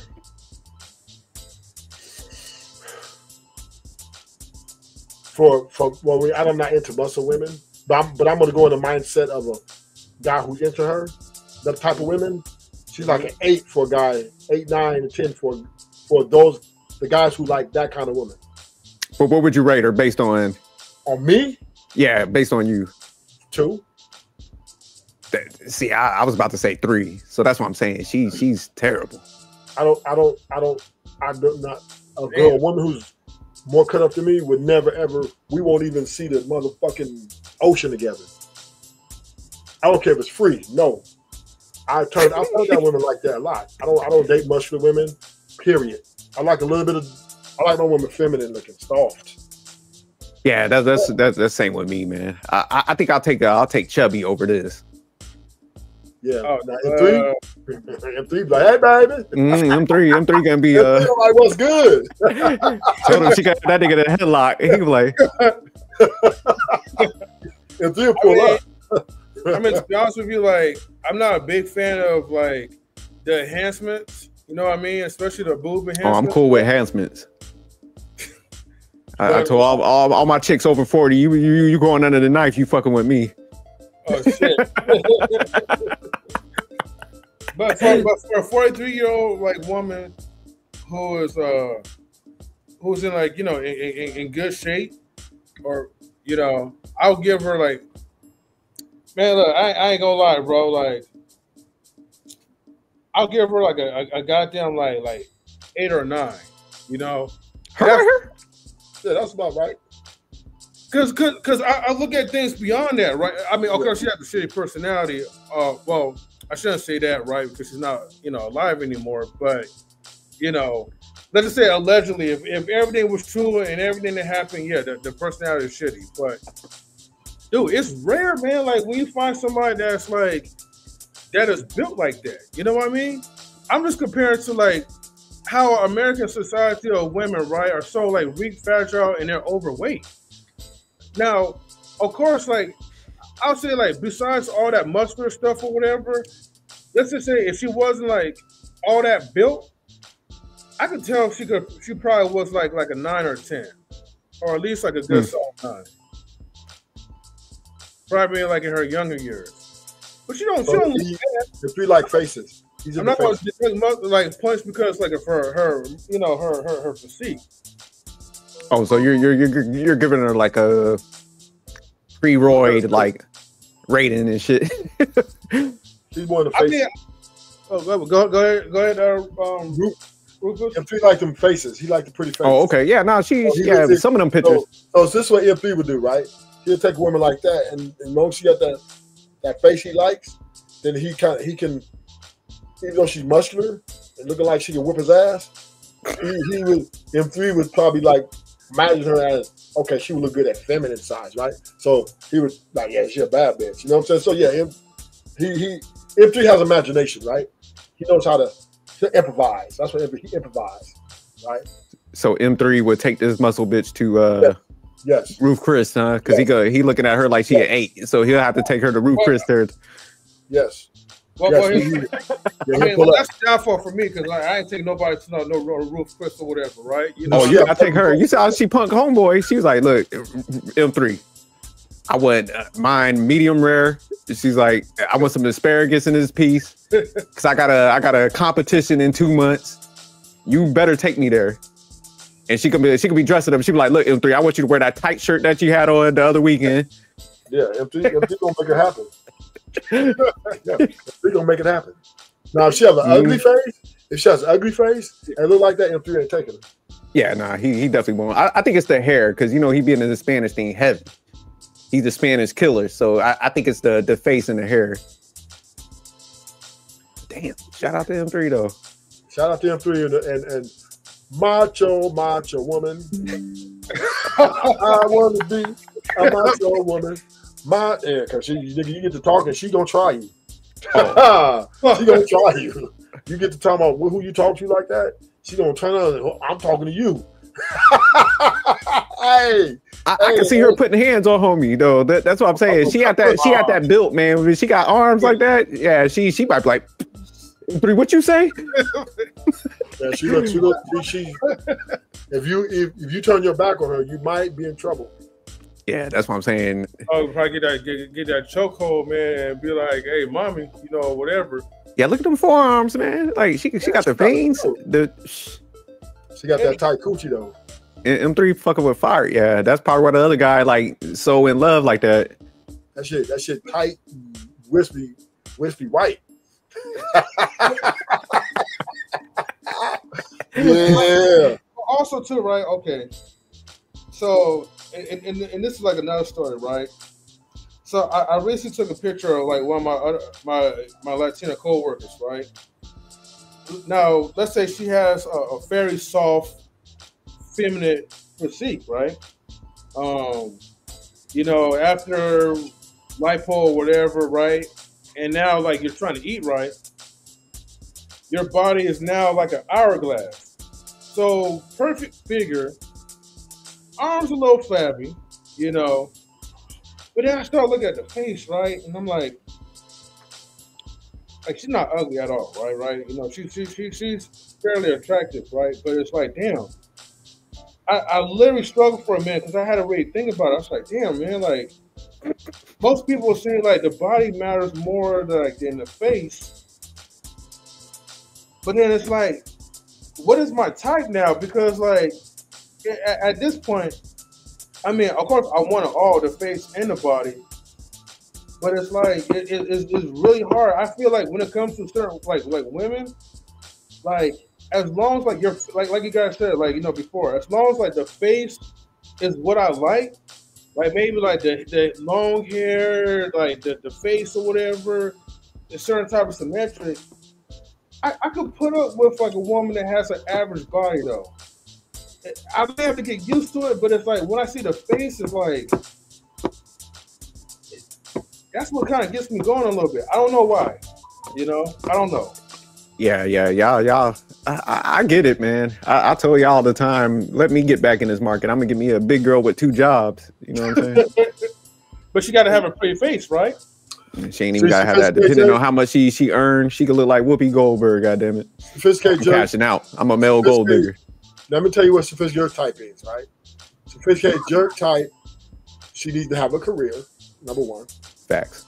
That's number one. And he doesn't really, if she makes more than him, he's not really a big deal to him. Not at all.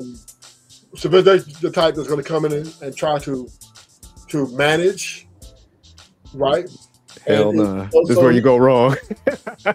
He's going to come in and manage the situation and say, you know, hey, we could do it like this. We could do it like that. Oh, okay. I thought you said she was going to manage. Oh, okay. My bad. No, you're going to present the idea. You're going to be the idea guy, right? There you go. Yeah, I like that. Sophisticated ain't going to come in and say, bitch, you're going to do this with the money. No, he's going to present an idea.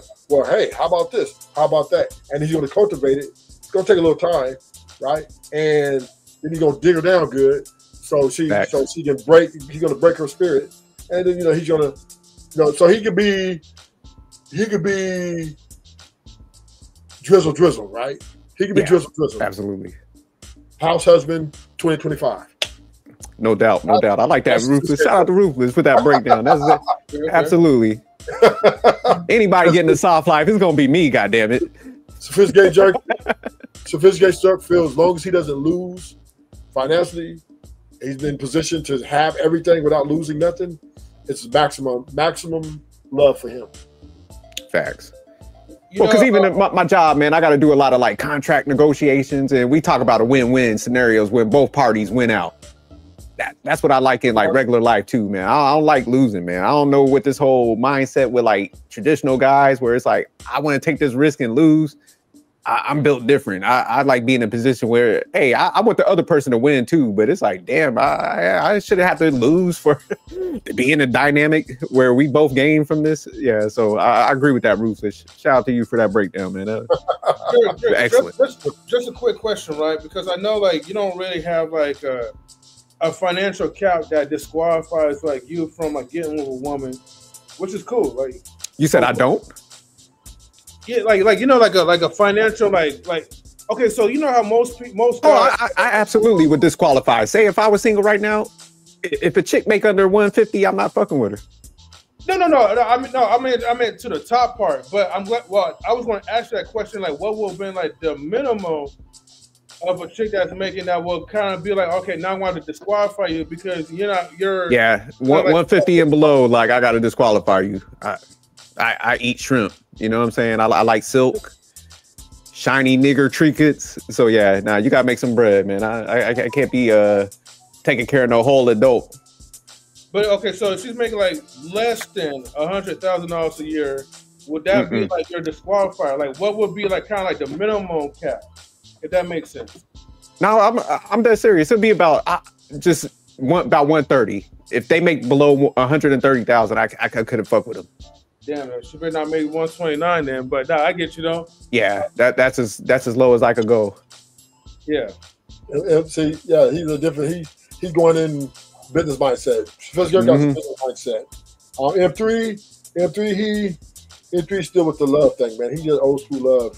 You know what I mean? More of the, he has a little bit of business, but more he's get along more traditional. M3's more traditional. Yeah, wait. Let do you have a cutoff mark M3 like a minimum amount? She got to earn. But let me clarify this, right? This is where you kind of like wrong at Ruthless, right? Because I don't believe love exists though. You know, so anytime somebody asks me like, oh, are you in love or did you fall in love? I'm like, I don't know what love is, to be honest with you. Like, that shit doesn't exist in my book. So, here's the question I have for you, M3. Do you buy girls roses? Wait, go ahead. Do you buy girls roses? Do I buy girls roses? Yes.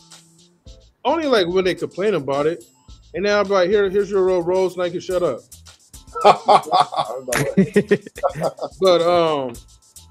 But like I don't do that voluntarily, and if I do that, it's always going. Oh, well, fuck it. She probably already watching shit anyway. If I do that shit right, that's only because like I have a motive to something. You know what I mean? Or I'm giving it to you because I'm telling you like certain things that you're already doing for me. So I'll do that out of appreciation because at least those are the simplest things that I could do, you know, for you. I don't believe in going full beyond and try to impress and try to woo you over or whatever. I'm not that romantic type. Some women say like I'm a romantic type of person. I was like, I just do shit because like I love to do it. And Ruthless had a good question. He said, "What's your motive?" Say again. You said you have a motive. Ruthless was like, "What's your motive?" Cheeks. What's good, Marcus? Yeah. What's up? What up, Marcus? What's up, everybody? Mm-hmm. I think for me, I think the only requirement. Answer the question. You gotta let M3 answer that question. Don't run M3. Hold, give me 2 seconds. So if you say you have motive to get a girl rose, what would be your motive? Well, hold on. I got to answer Jerk's question from earlier. That was the same question. No, it's the same question. That's what Ruthless asked. So. Oh, what's the motive? Okay. Look, the motive is basically, and I'm not going to sweating. This Negro is sweating.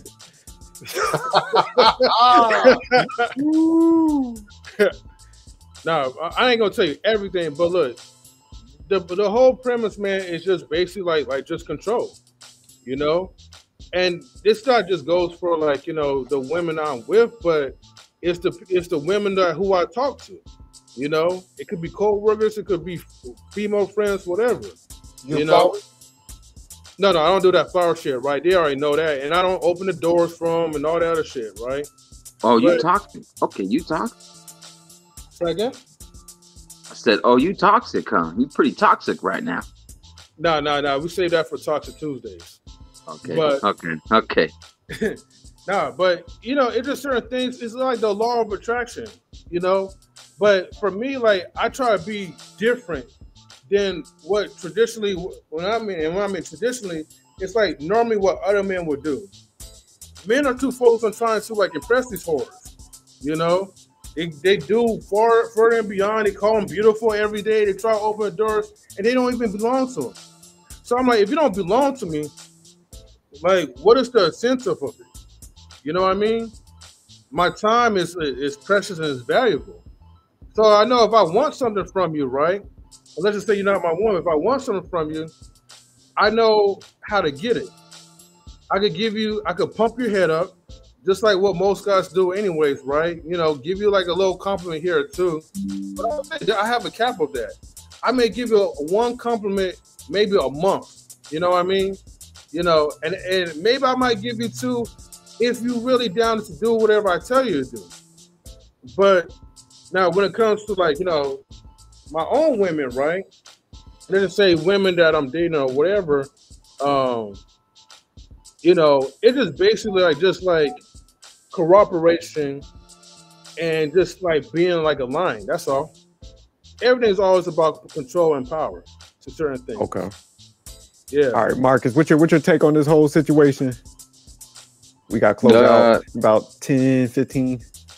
Yeah, no, I just think it's tragic that unfortunately it had to go down this way. Yeah. I don't know whether the guy was trying to prevent the whole involvement of the court and maybe money. I don't know if she was planning to kind of clean him out. I don't know as far as full extent of it, but you know, it just it didn't need to go down this way because now he has to ruin his own life and he ruined the lives of people that were like her loved ones, not knowing that she's not here anymore. But I do think though, when it comes to the standards or requirements like that we were talking about earlier, like my lady, right? For example, she works part-time, but that means that she has more time at home than I do because I'll be working like almost 60-hour weeks sometimes usually. But if I'm going to be gone and I'm going to be working so much and you're going to be home more than you are working, or at least 3 days out of the week or something you're working, then I like and expect for you to hopefully understand that you have to bear the responsibilities more at home while I'm gone at work making more money. So she balances that out, and she cooks and cleans majority of the time. And then the few times that I can, or the times that I can help her out with the heavy stuff or the fixing stuff around the house and doing the heavy loads of, like, whether it's taking out the trash, lawn, cleaning the garage, taking care of the car, type stuff like that. You know, that's what I do. And, you know, clearly the dogs and stuff, we'll be fair with the dogs, because, you know, we got a couple ones, trying to get a third one. But so yeah, but we'll communicate about that stuff too. Like, I've communicated with her in the past about that. She's communicating like what we both got to do, and I laid the floor plan for her. Like, hey, you're gonna be home most of the time, then the house shouldn't be dirty. I know there are times you'll be tired, but shouldn't be dirty. Should be caught up. Meal plan, meal prepping. You know, if you have more time than I do at home, then I would appreciate the fact that you would do that. And she does. So yeah, everything's good. Planning a vacation next month. Be gone for about almost a week or so. So everything's paid for. We're good. So stuff like that, you know, stuff like that. Hey, like, we'll talk about it, but I understand. Hey, if I'm the majority breadwinner, it's only fair, you know, if you're gonna be home more than you are gonna be at work. So it's just how it is. Like, yeah, she's gonna be working like double and triple shift. You know what I mean? know? Yeah. I feel you know. But no, but I like what Marcus said, because this is like, man, you know, it does whatever you want, but I just feel like the man should be kind of based off of his preference, not being dictated to. That's where I think the issue comes. And then you just got to have the understanding, like, okay, man, if I get in this dynamic where I am the provider, it's like, hopefully everything works out, but it's just like on the back end, it's, you know, everything's gonna, you know, I could take more of a loss being in this situation. So I think men got to assess it all the way through, you know. 100%. Yeah. You have to find ways and parameters to not so much have to cover yourself, but understand, like, mitigate the risk, as they say on YouTube. And I understand that, like, limit the amount of problems that can happen, or just look out, be vigilant, be on it. That means you're gonna have to cross your T's and dot your I's, and, you know, check on the accounts, check on the bank accounts, make sure everything's good and taken care of, make sure the billing statements are all there, make sure everything, you know, is up to standard and par, because even on your rest days, you may not always be resting. You know what I'm saying? Yeah, definitely. So, all right, cool, man. I guess. Oh yeah, before we shout out though, man, thanks for Marcus and Ruthless coming up. But yeah, on my channel on Thursdays at 9:30, we're gonna start doing lives again. So I'm gonna be throwing out various topics, and we still gonna do our Tuesday and weekend shows over here. So y'all got some downtime. Okay. I'll send y'all the links and stuff y'all want to pull up over there. No more movie or series reactions. Yeah, I'm still doing movie reviews, but yeah, we wanted to. Because we do our show on Thursdays. We do recordings though, but we're like, man, let's just go ahead and go live and stuff. Okay. Well, just to let you know, I watched that 28 Years Later last week. So with my lady, so that was a pretty good horror movie, suspense thriller type stuff, survival. Okay, I'm gonna check it out. Check it out if you can. Yeah, definitely would. Yeah. So Marcus, let me ask you real quick before we shut down. So I know you got your girlfriend and stuff, and man, shout out to you, man. You always pretty level-headed. Would you consider marriage nowadays? Or I wouldn't involve the state. I'm all for not involving outside supervision and outside control. Only because, like I said, mitigate risk. If it works for you, it works for you. If it ain't broke, don't fix it. You ain't gotta fix it, you know. Yeah, I understand too. Like, people laughed like years ago when I made this, right? Like, they're like, "Well, what happens when you know, in a marriage? Like, you get guaranteed, you get like you get benefits when you're married. Yeah, but you can also get insurance and wills and stuff too outside. Yeah, absolutely. So you don't need to involve the state or the government. You can have there's common law too. There's domestic partnerships. There's You can even just have the actual ceremony itself without having to involve lawyers and the court system and all that stuff, if you want to have that. Because a lot of women are looking forward to the wedding date, not so much the marriage. You know, they forget about the marriage a lot of times. The responsibility and the burden of it, and what comes with it. And not just to try to throw it on just on the women, but it is true though. Like, women want the glitz and the glamour of what it means to have that wedding day, the shower, the bridal shower, the photo shoot, all that kind of stuff, and you know, all the bridesmaids and stuff like that, and you know, so yeah, I don't believe in that nowadays as much. I do believe in the concept of holy matrimony at family and stuff. I do believe in that, just from the culture. Like you're just saying, like the spiritual, like, because I honestly, if I would say like I didn't get married early and me and my wife grew with each other like we did, yeah, I wouldn't be going through the state, man. That's what I'm saying. That shit off the table. So the way that you're talking about, I think that's where people need to go with it.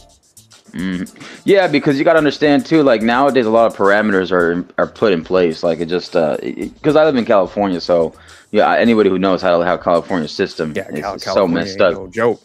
Ain't no joke when it comes to money and family law and divorce court and whether small claims or bigger claims, like type of like schemes of the court system. It just sucks, man. Like, my brother got thrown in the ringer for a while, even though at the end of it, the judge sided with him more, but it took so many years and so much money, lawyers' fees, stuff like that. So why even go through that in the first place? And also, clearly, the first mistake was marrying the wrong person. Clearly, that's where you start off, you know. So yeah.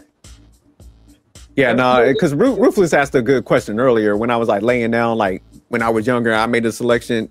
Man, that's why it was so critical for me, like, to have somebody with a mindset that was willing to work with me, because I knew off the back, like, because I learned from my older cousin, man. I always just had like good relationships with women and stuff, but you know, he was breaking it down to me like, hey man, you got to get like a female to separate herself from like their self-centered nature. So it's just like, man, if they willing to kind of like work with you and break some bread on you, then you kind of know you got somebody that's genuine, that they see you in a light where they'll separate, they'll put their like self-centeredness to the back burner and stuff. So yeah, my wife was just simple, man. Like, she didn't want no big wedding. She was always like, man, you don't need to spend all your money. She was like way more cautious. So she's like the bigger saver in the family. So I mean, yeah, you know, you definitely got to find females that got qualities like that. Oh, go ahead. Yeah, no, you're good. It sounds like she was more focused on the marriage as opposed to the wedding. Yeah, no, absolutely. Yeah, so that's more important. That's always a good sign to have. This is the problem with men, right? And this is the problem we have with the commentary on that video M3 show. When he called him a simp husband, or that he was weak. I mean, this is why men are having so much problem with us uniting on all fronts to at least, you know, have a standard that we can, as men, look at for each other. But we're so divided on how to deal with women, right? You can't say on one hand, don't leave with your money, make sure you marry the right person. That court fucking, I don't know, smell her ass and make sure it's right?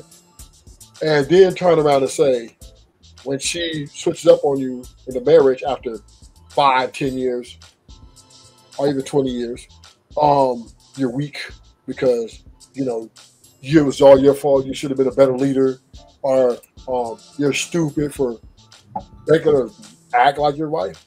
And I also have a problem with men trying to dictate other men's emotions, or tell another man how to deal with his emotions, or tell another man how it is to lose someone he loves, or lose someone that he's built with, had kids with, and thought he had a ending story with. So until us men stop judging other men, because every man, right, may love differently. Some may love business ways, right? Some other men might truly fall in love with a woman.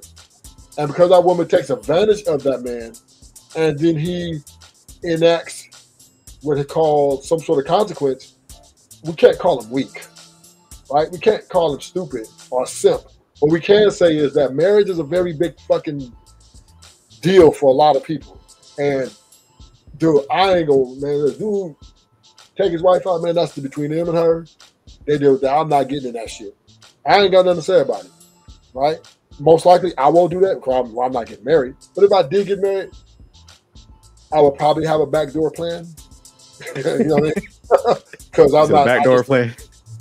Yeah, it would be a backdoor plan because I don't. That's why I'm not getting married, because I don't believe that women are too many steak dinners. I don't believe women are stable enough to maintain such a big commitment. I just don't think they're capable. And with that being said, it's better to, you know, treat them as they are, right? They're women, they're beautiful creatures. They got, excellent bodies. And I think that put them on wife level, I think couldn't be a mistake. I agree with that statement, but I mean, we can't call men simps because I mean, if we could see clearly that they're going into a bad situation and the females kind of like upfront dictating shit, because like I said, I got a couple of friends that it clearly like the female was like, hey, I want this, and I'm breaking it down to them, and they still went. You would be a simp in that case because it's like you understand the dynamic. So if say like a guy, like a female just did a 360 and changed, yeah, that's different because you didn't see that. But I think that's like rare, you know, that somebody just ups and does that. So I'm not saying it don't exist because it probably does, but I would say that would be the minimal amount. So if you gave me a scenario like that person just dramatically changed, I'd be like, yeah, nah, you know what? She manipulated him and stuff like that. So I think every scenario, you know, got a little different in it. But for the most part, like in this one, this guy pedestalized her. And when we're saying don't lead with money, we're not saying don't spend it at all. Because that's why I wanted to separate it out in the beginning. I'm like, I don't think what you do, Ruthless, is kind of lead it with money. Because you have a whole philosophy behind why you do it. You have the understanding. It's dudes that think that they could change like a bad woman that's dictating shit with their money and get this like fairy tale at the back end. That's why we're saying don't do it in those cases because it ain't gonna play out like that. You're just getting used. So you just need to have that understanding. If you want to do it at that point, that's fine. Go up there, be like, hey, she's using me, I'm using her. You have that mindset, ain't shit wrong with it. But it's like when you think like, well, if I keep pouring all these resources into her, she's gonna like put me on a pedestal now and treat me good. It's like, nigga, you're dumb. And we need to treat you as such.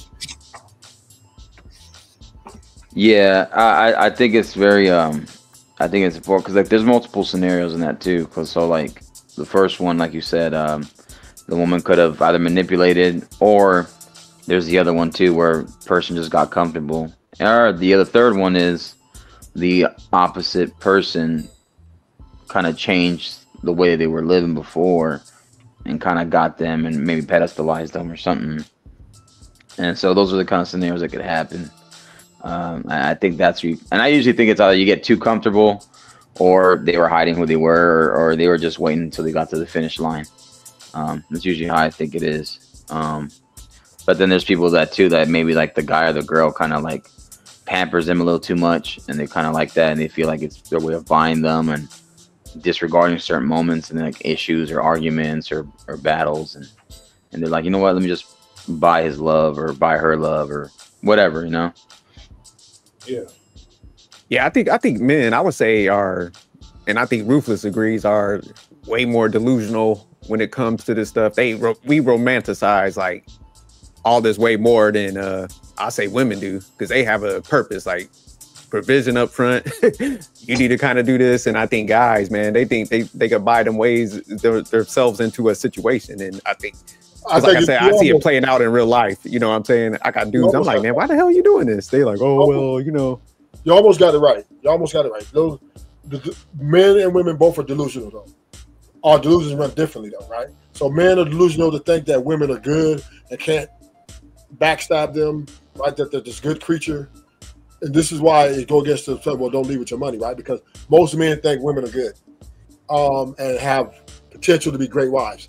Women's delusion is expectation and expect the guy to have six figures, you know, all the, you know, expectations. So Yeah, so our delusion runs differently. Men's delusion is the greater detriment, in my opinion, because this is why you can't have you can't say, oh, well, don't lead with your money or don't do, make sure all these things, because most men think women are without fault, right? They're these creatures that are so holy and righteous, you know, no matter what they do to show that they're different, right? These men, there's a lot of men here, you know, they submit to these women.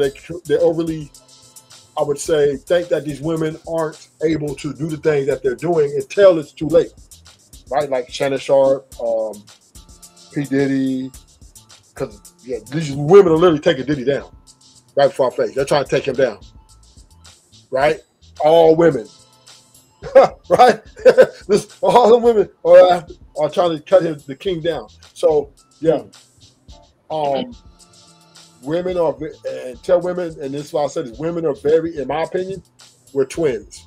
Women can be just as savage as we are.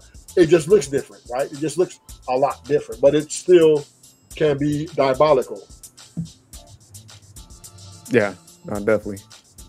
But all right, M3, I know you want to close it out now, man. So yeah, because we're already getting closer to 4 hour mark. But yeah, we definitely we gotta do that breakdown, Ruthless, on the sexual attraction scale, 1 through 10, and that's gonna be a great concept. I think.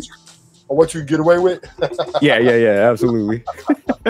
Okay, guys, man, look, thank you guys for tuning in to Knowledge Relationships Reckless Reviews with your boy MP and the Sophisticated Jerk, Marcus and Ruthless Truth. Thank you for tuning in, and we'll see you guys like on our Talk to Tuesday segment this Tuesday coming up. So yeah, we could probably either break down the scale for these females, but until then, man, yeah, we'll see you later, man. Peace out. All right, y'all. Peace. All right, later.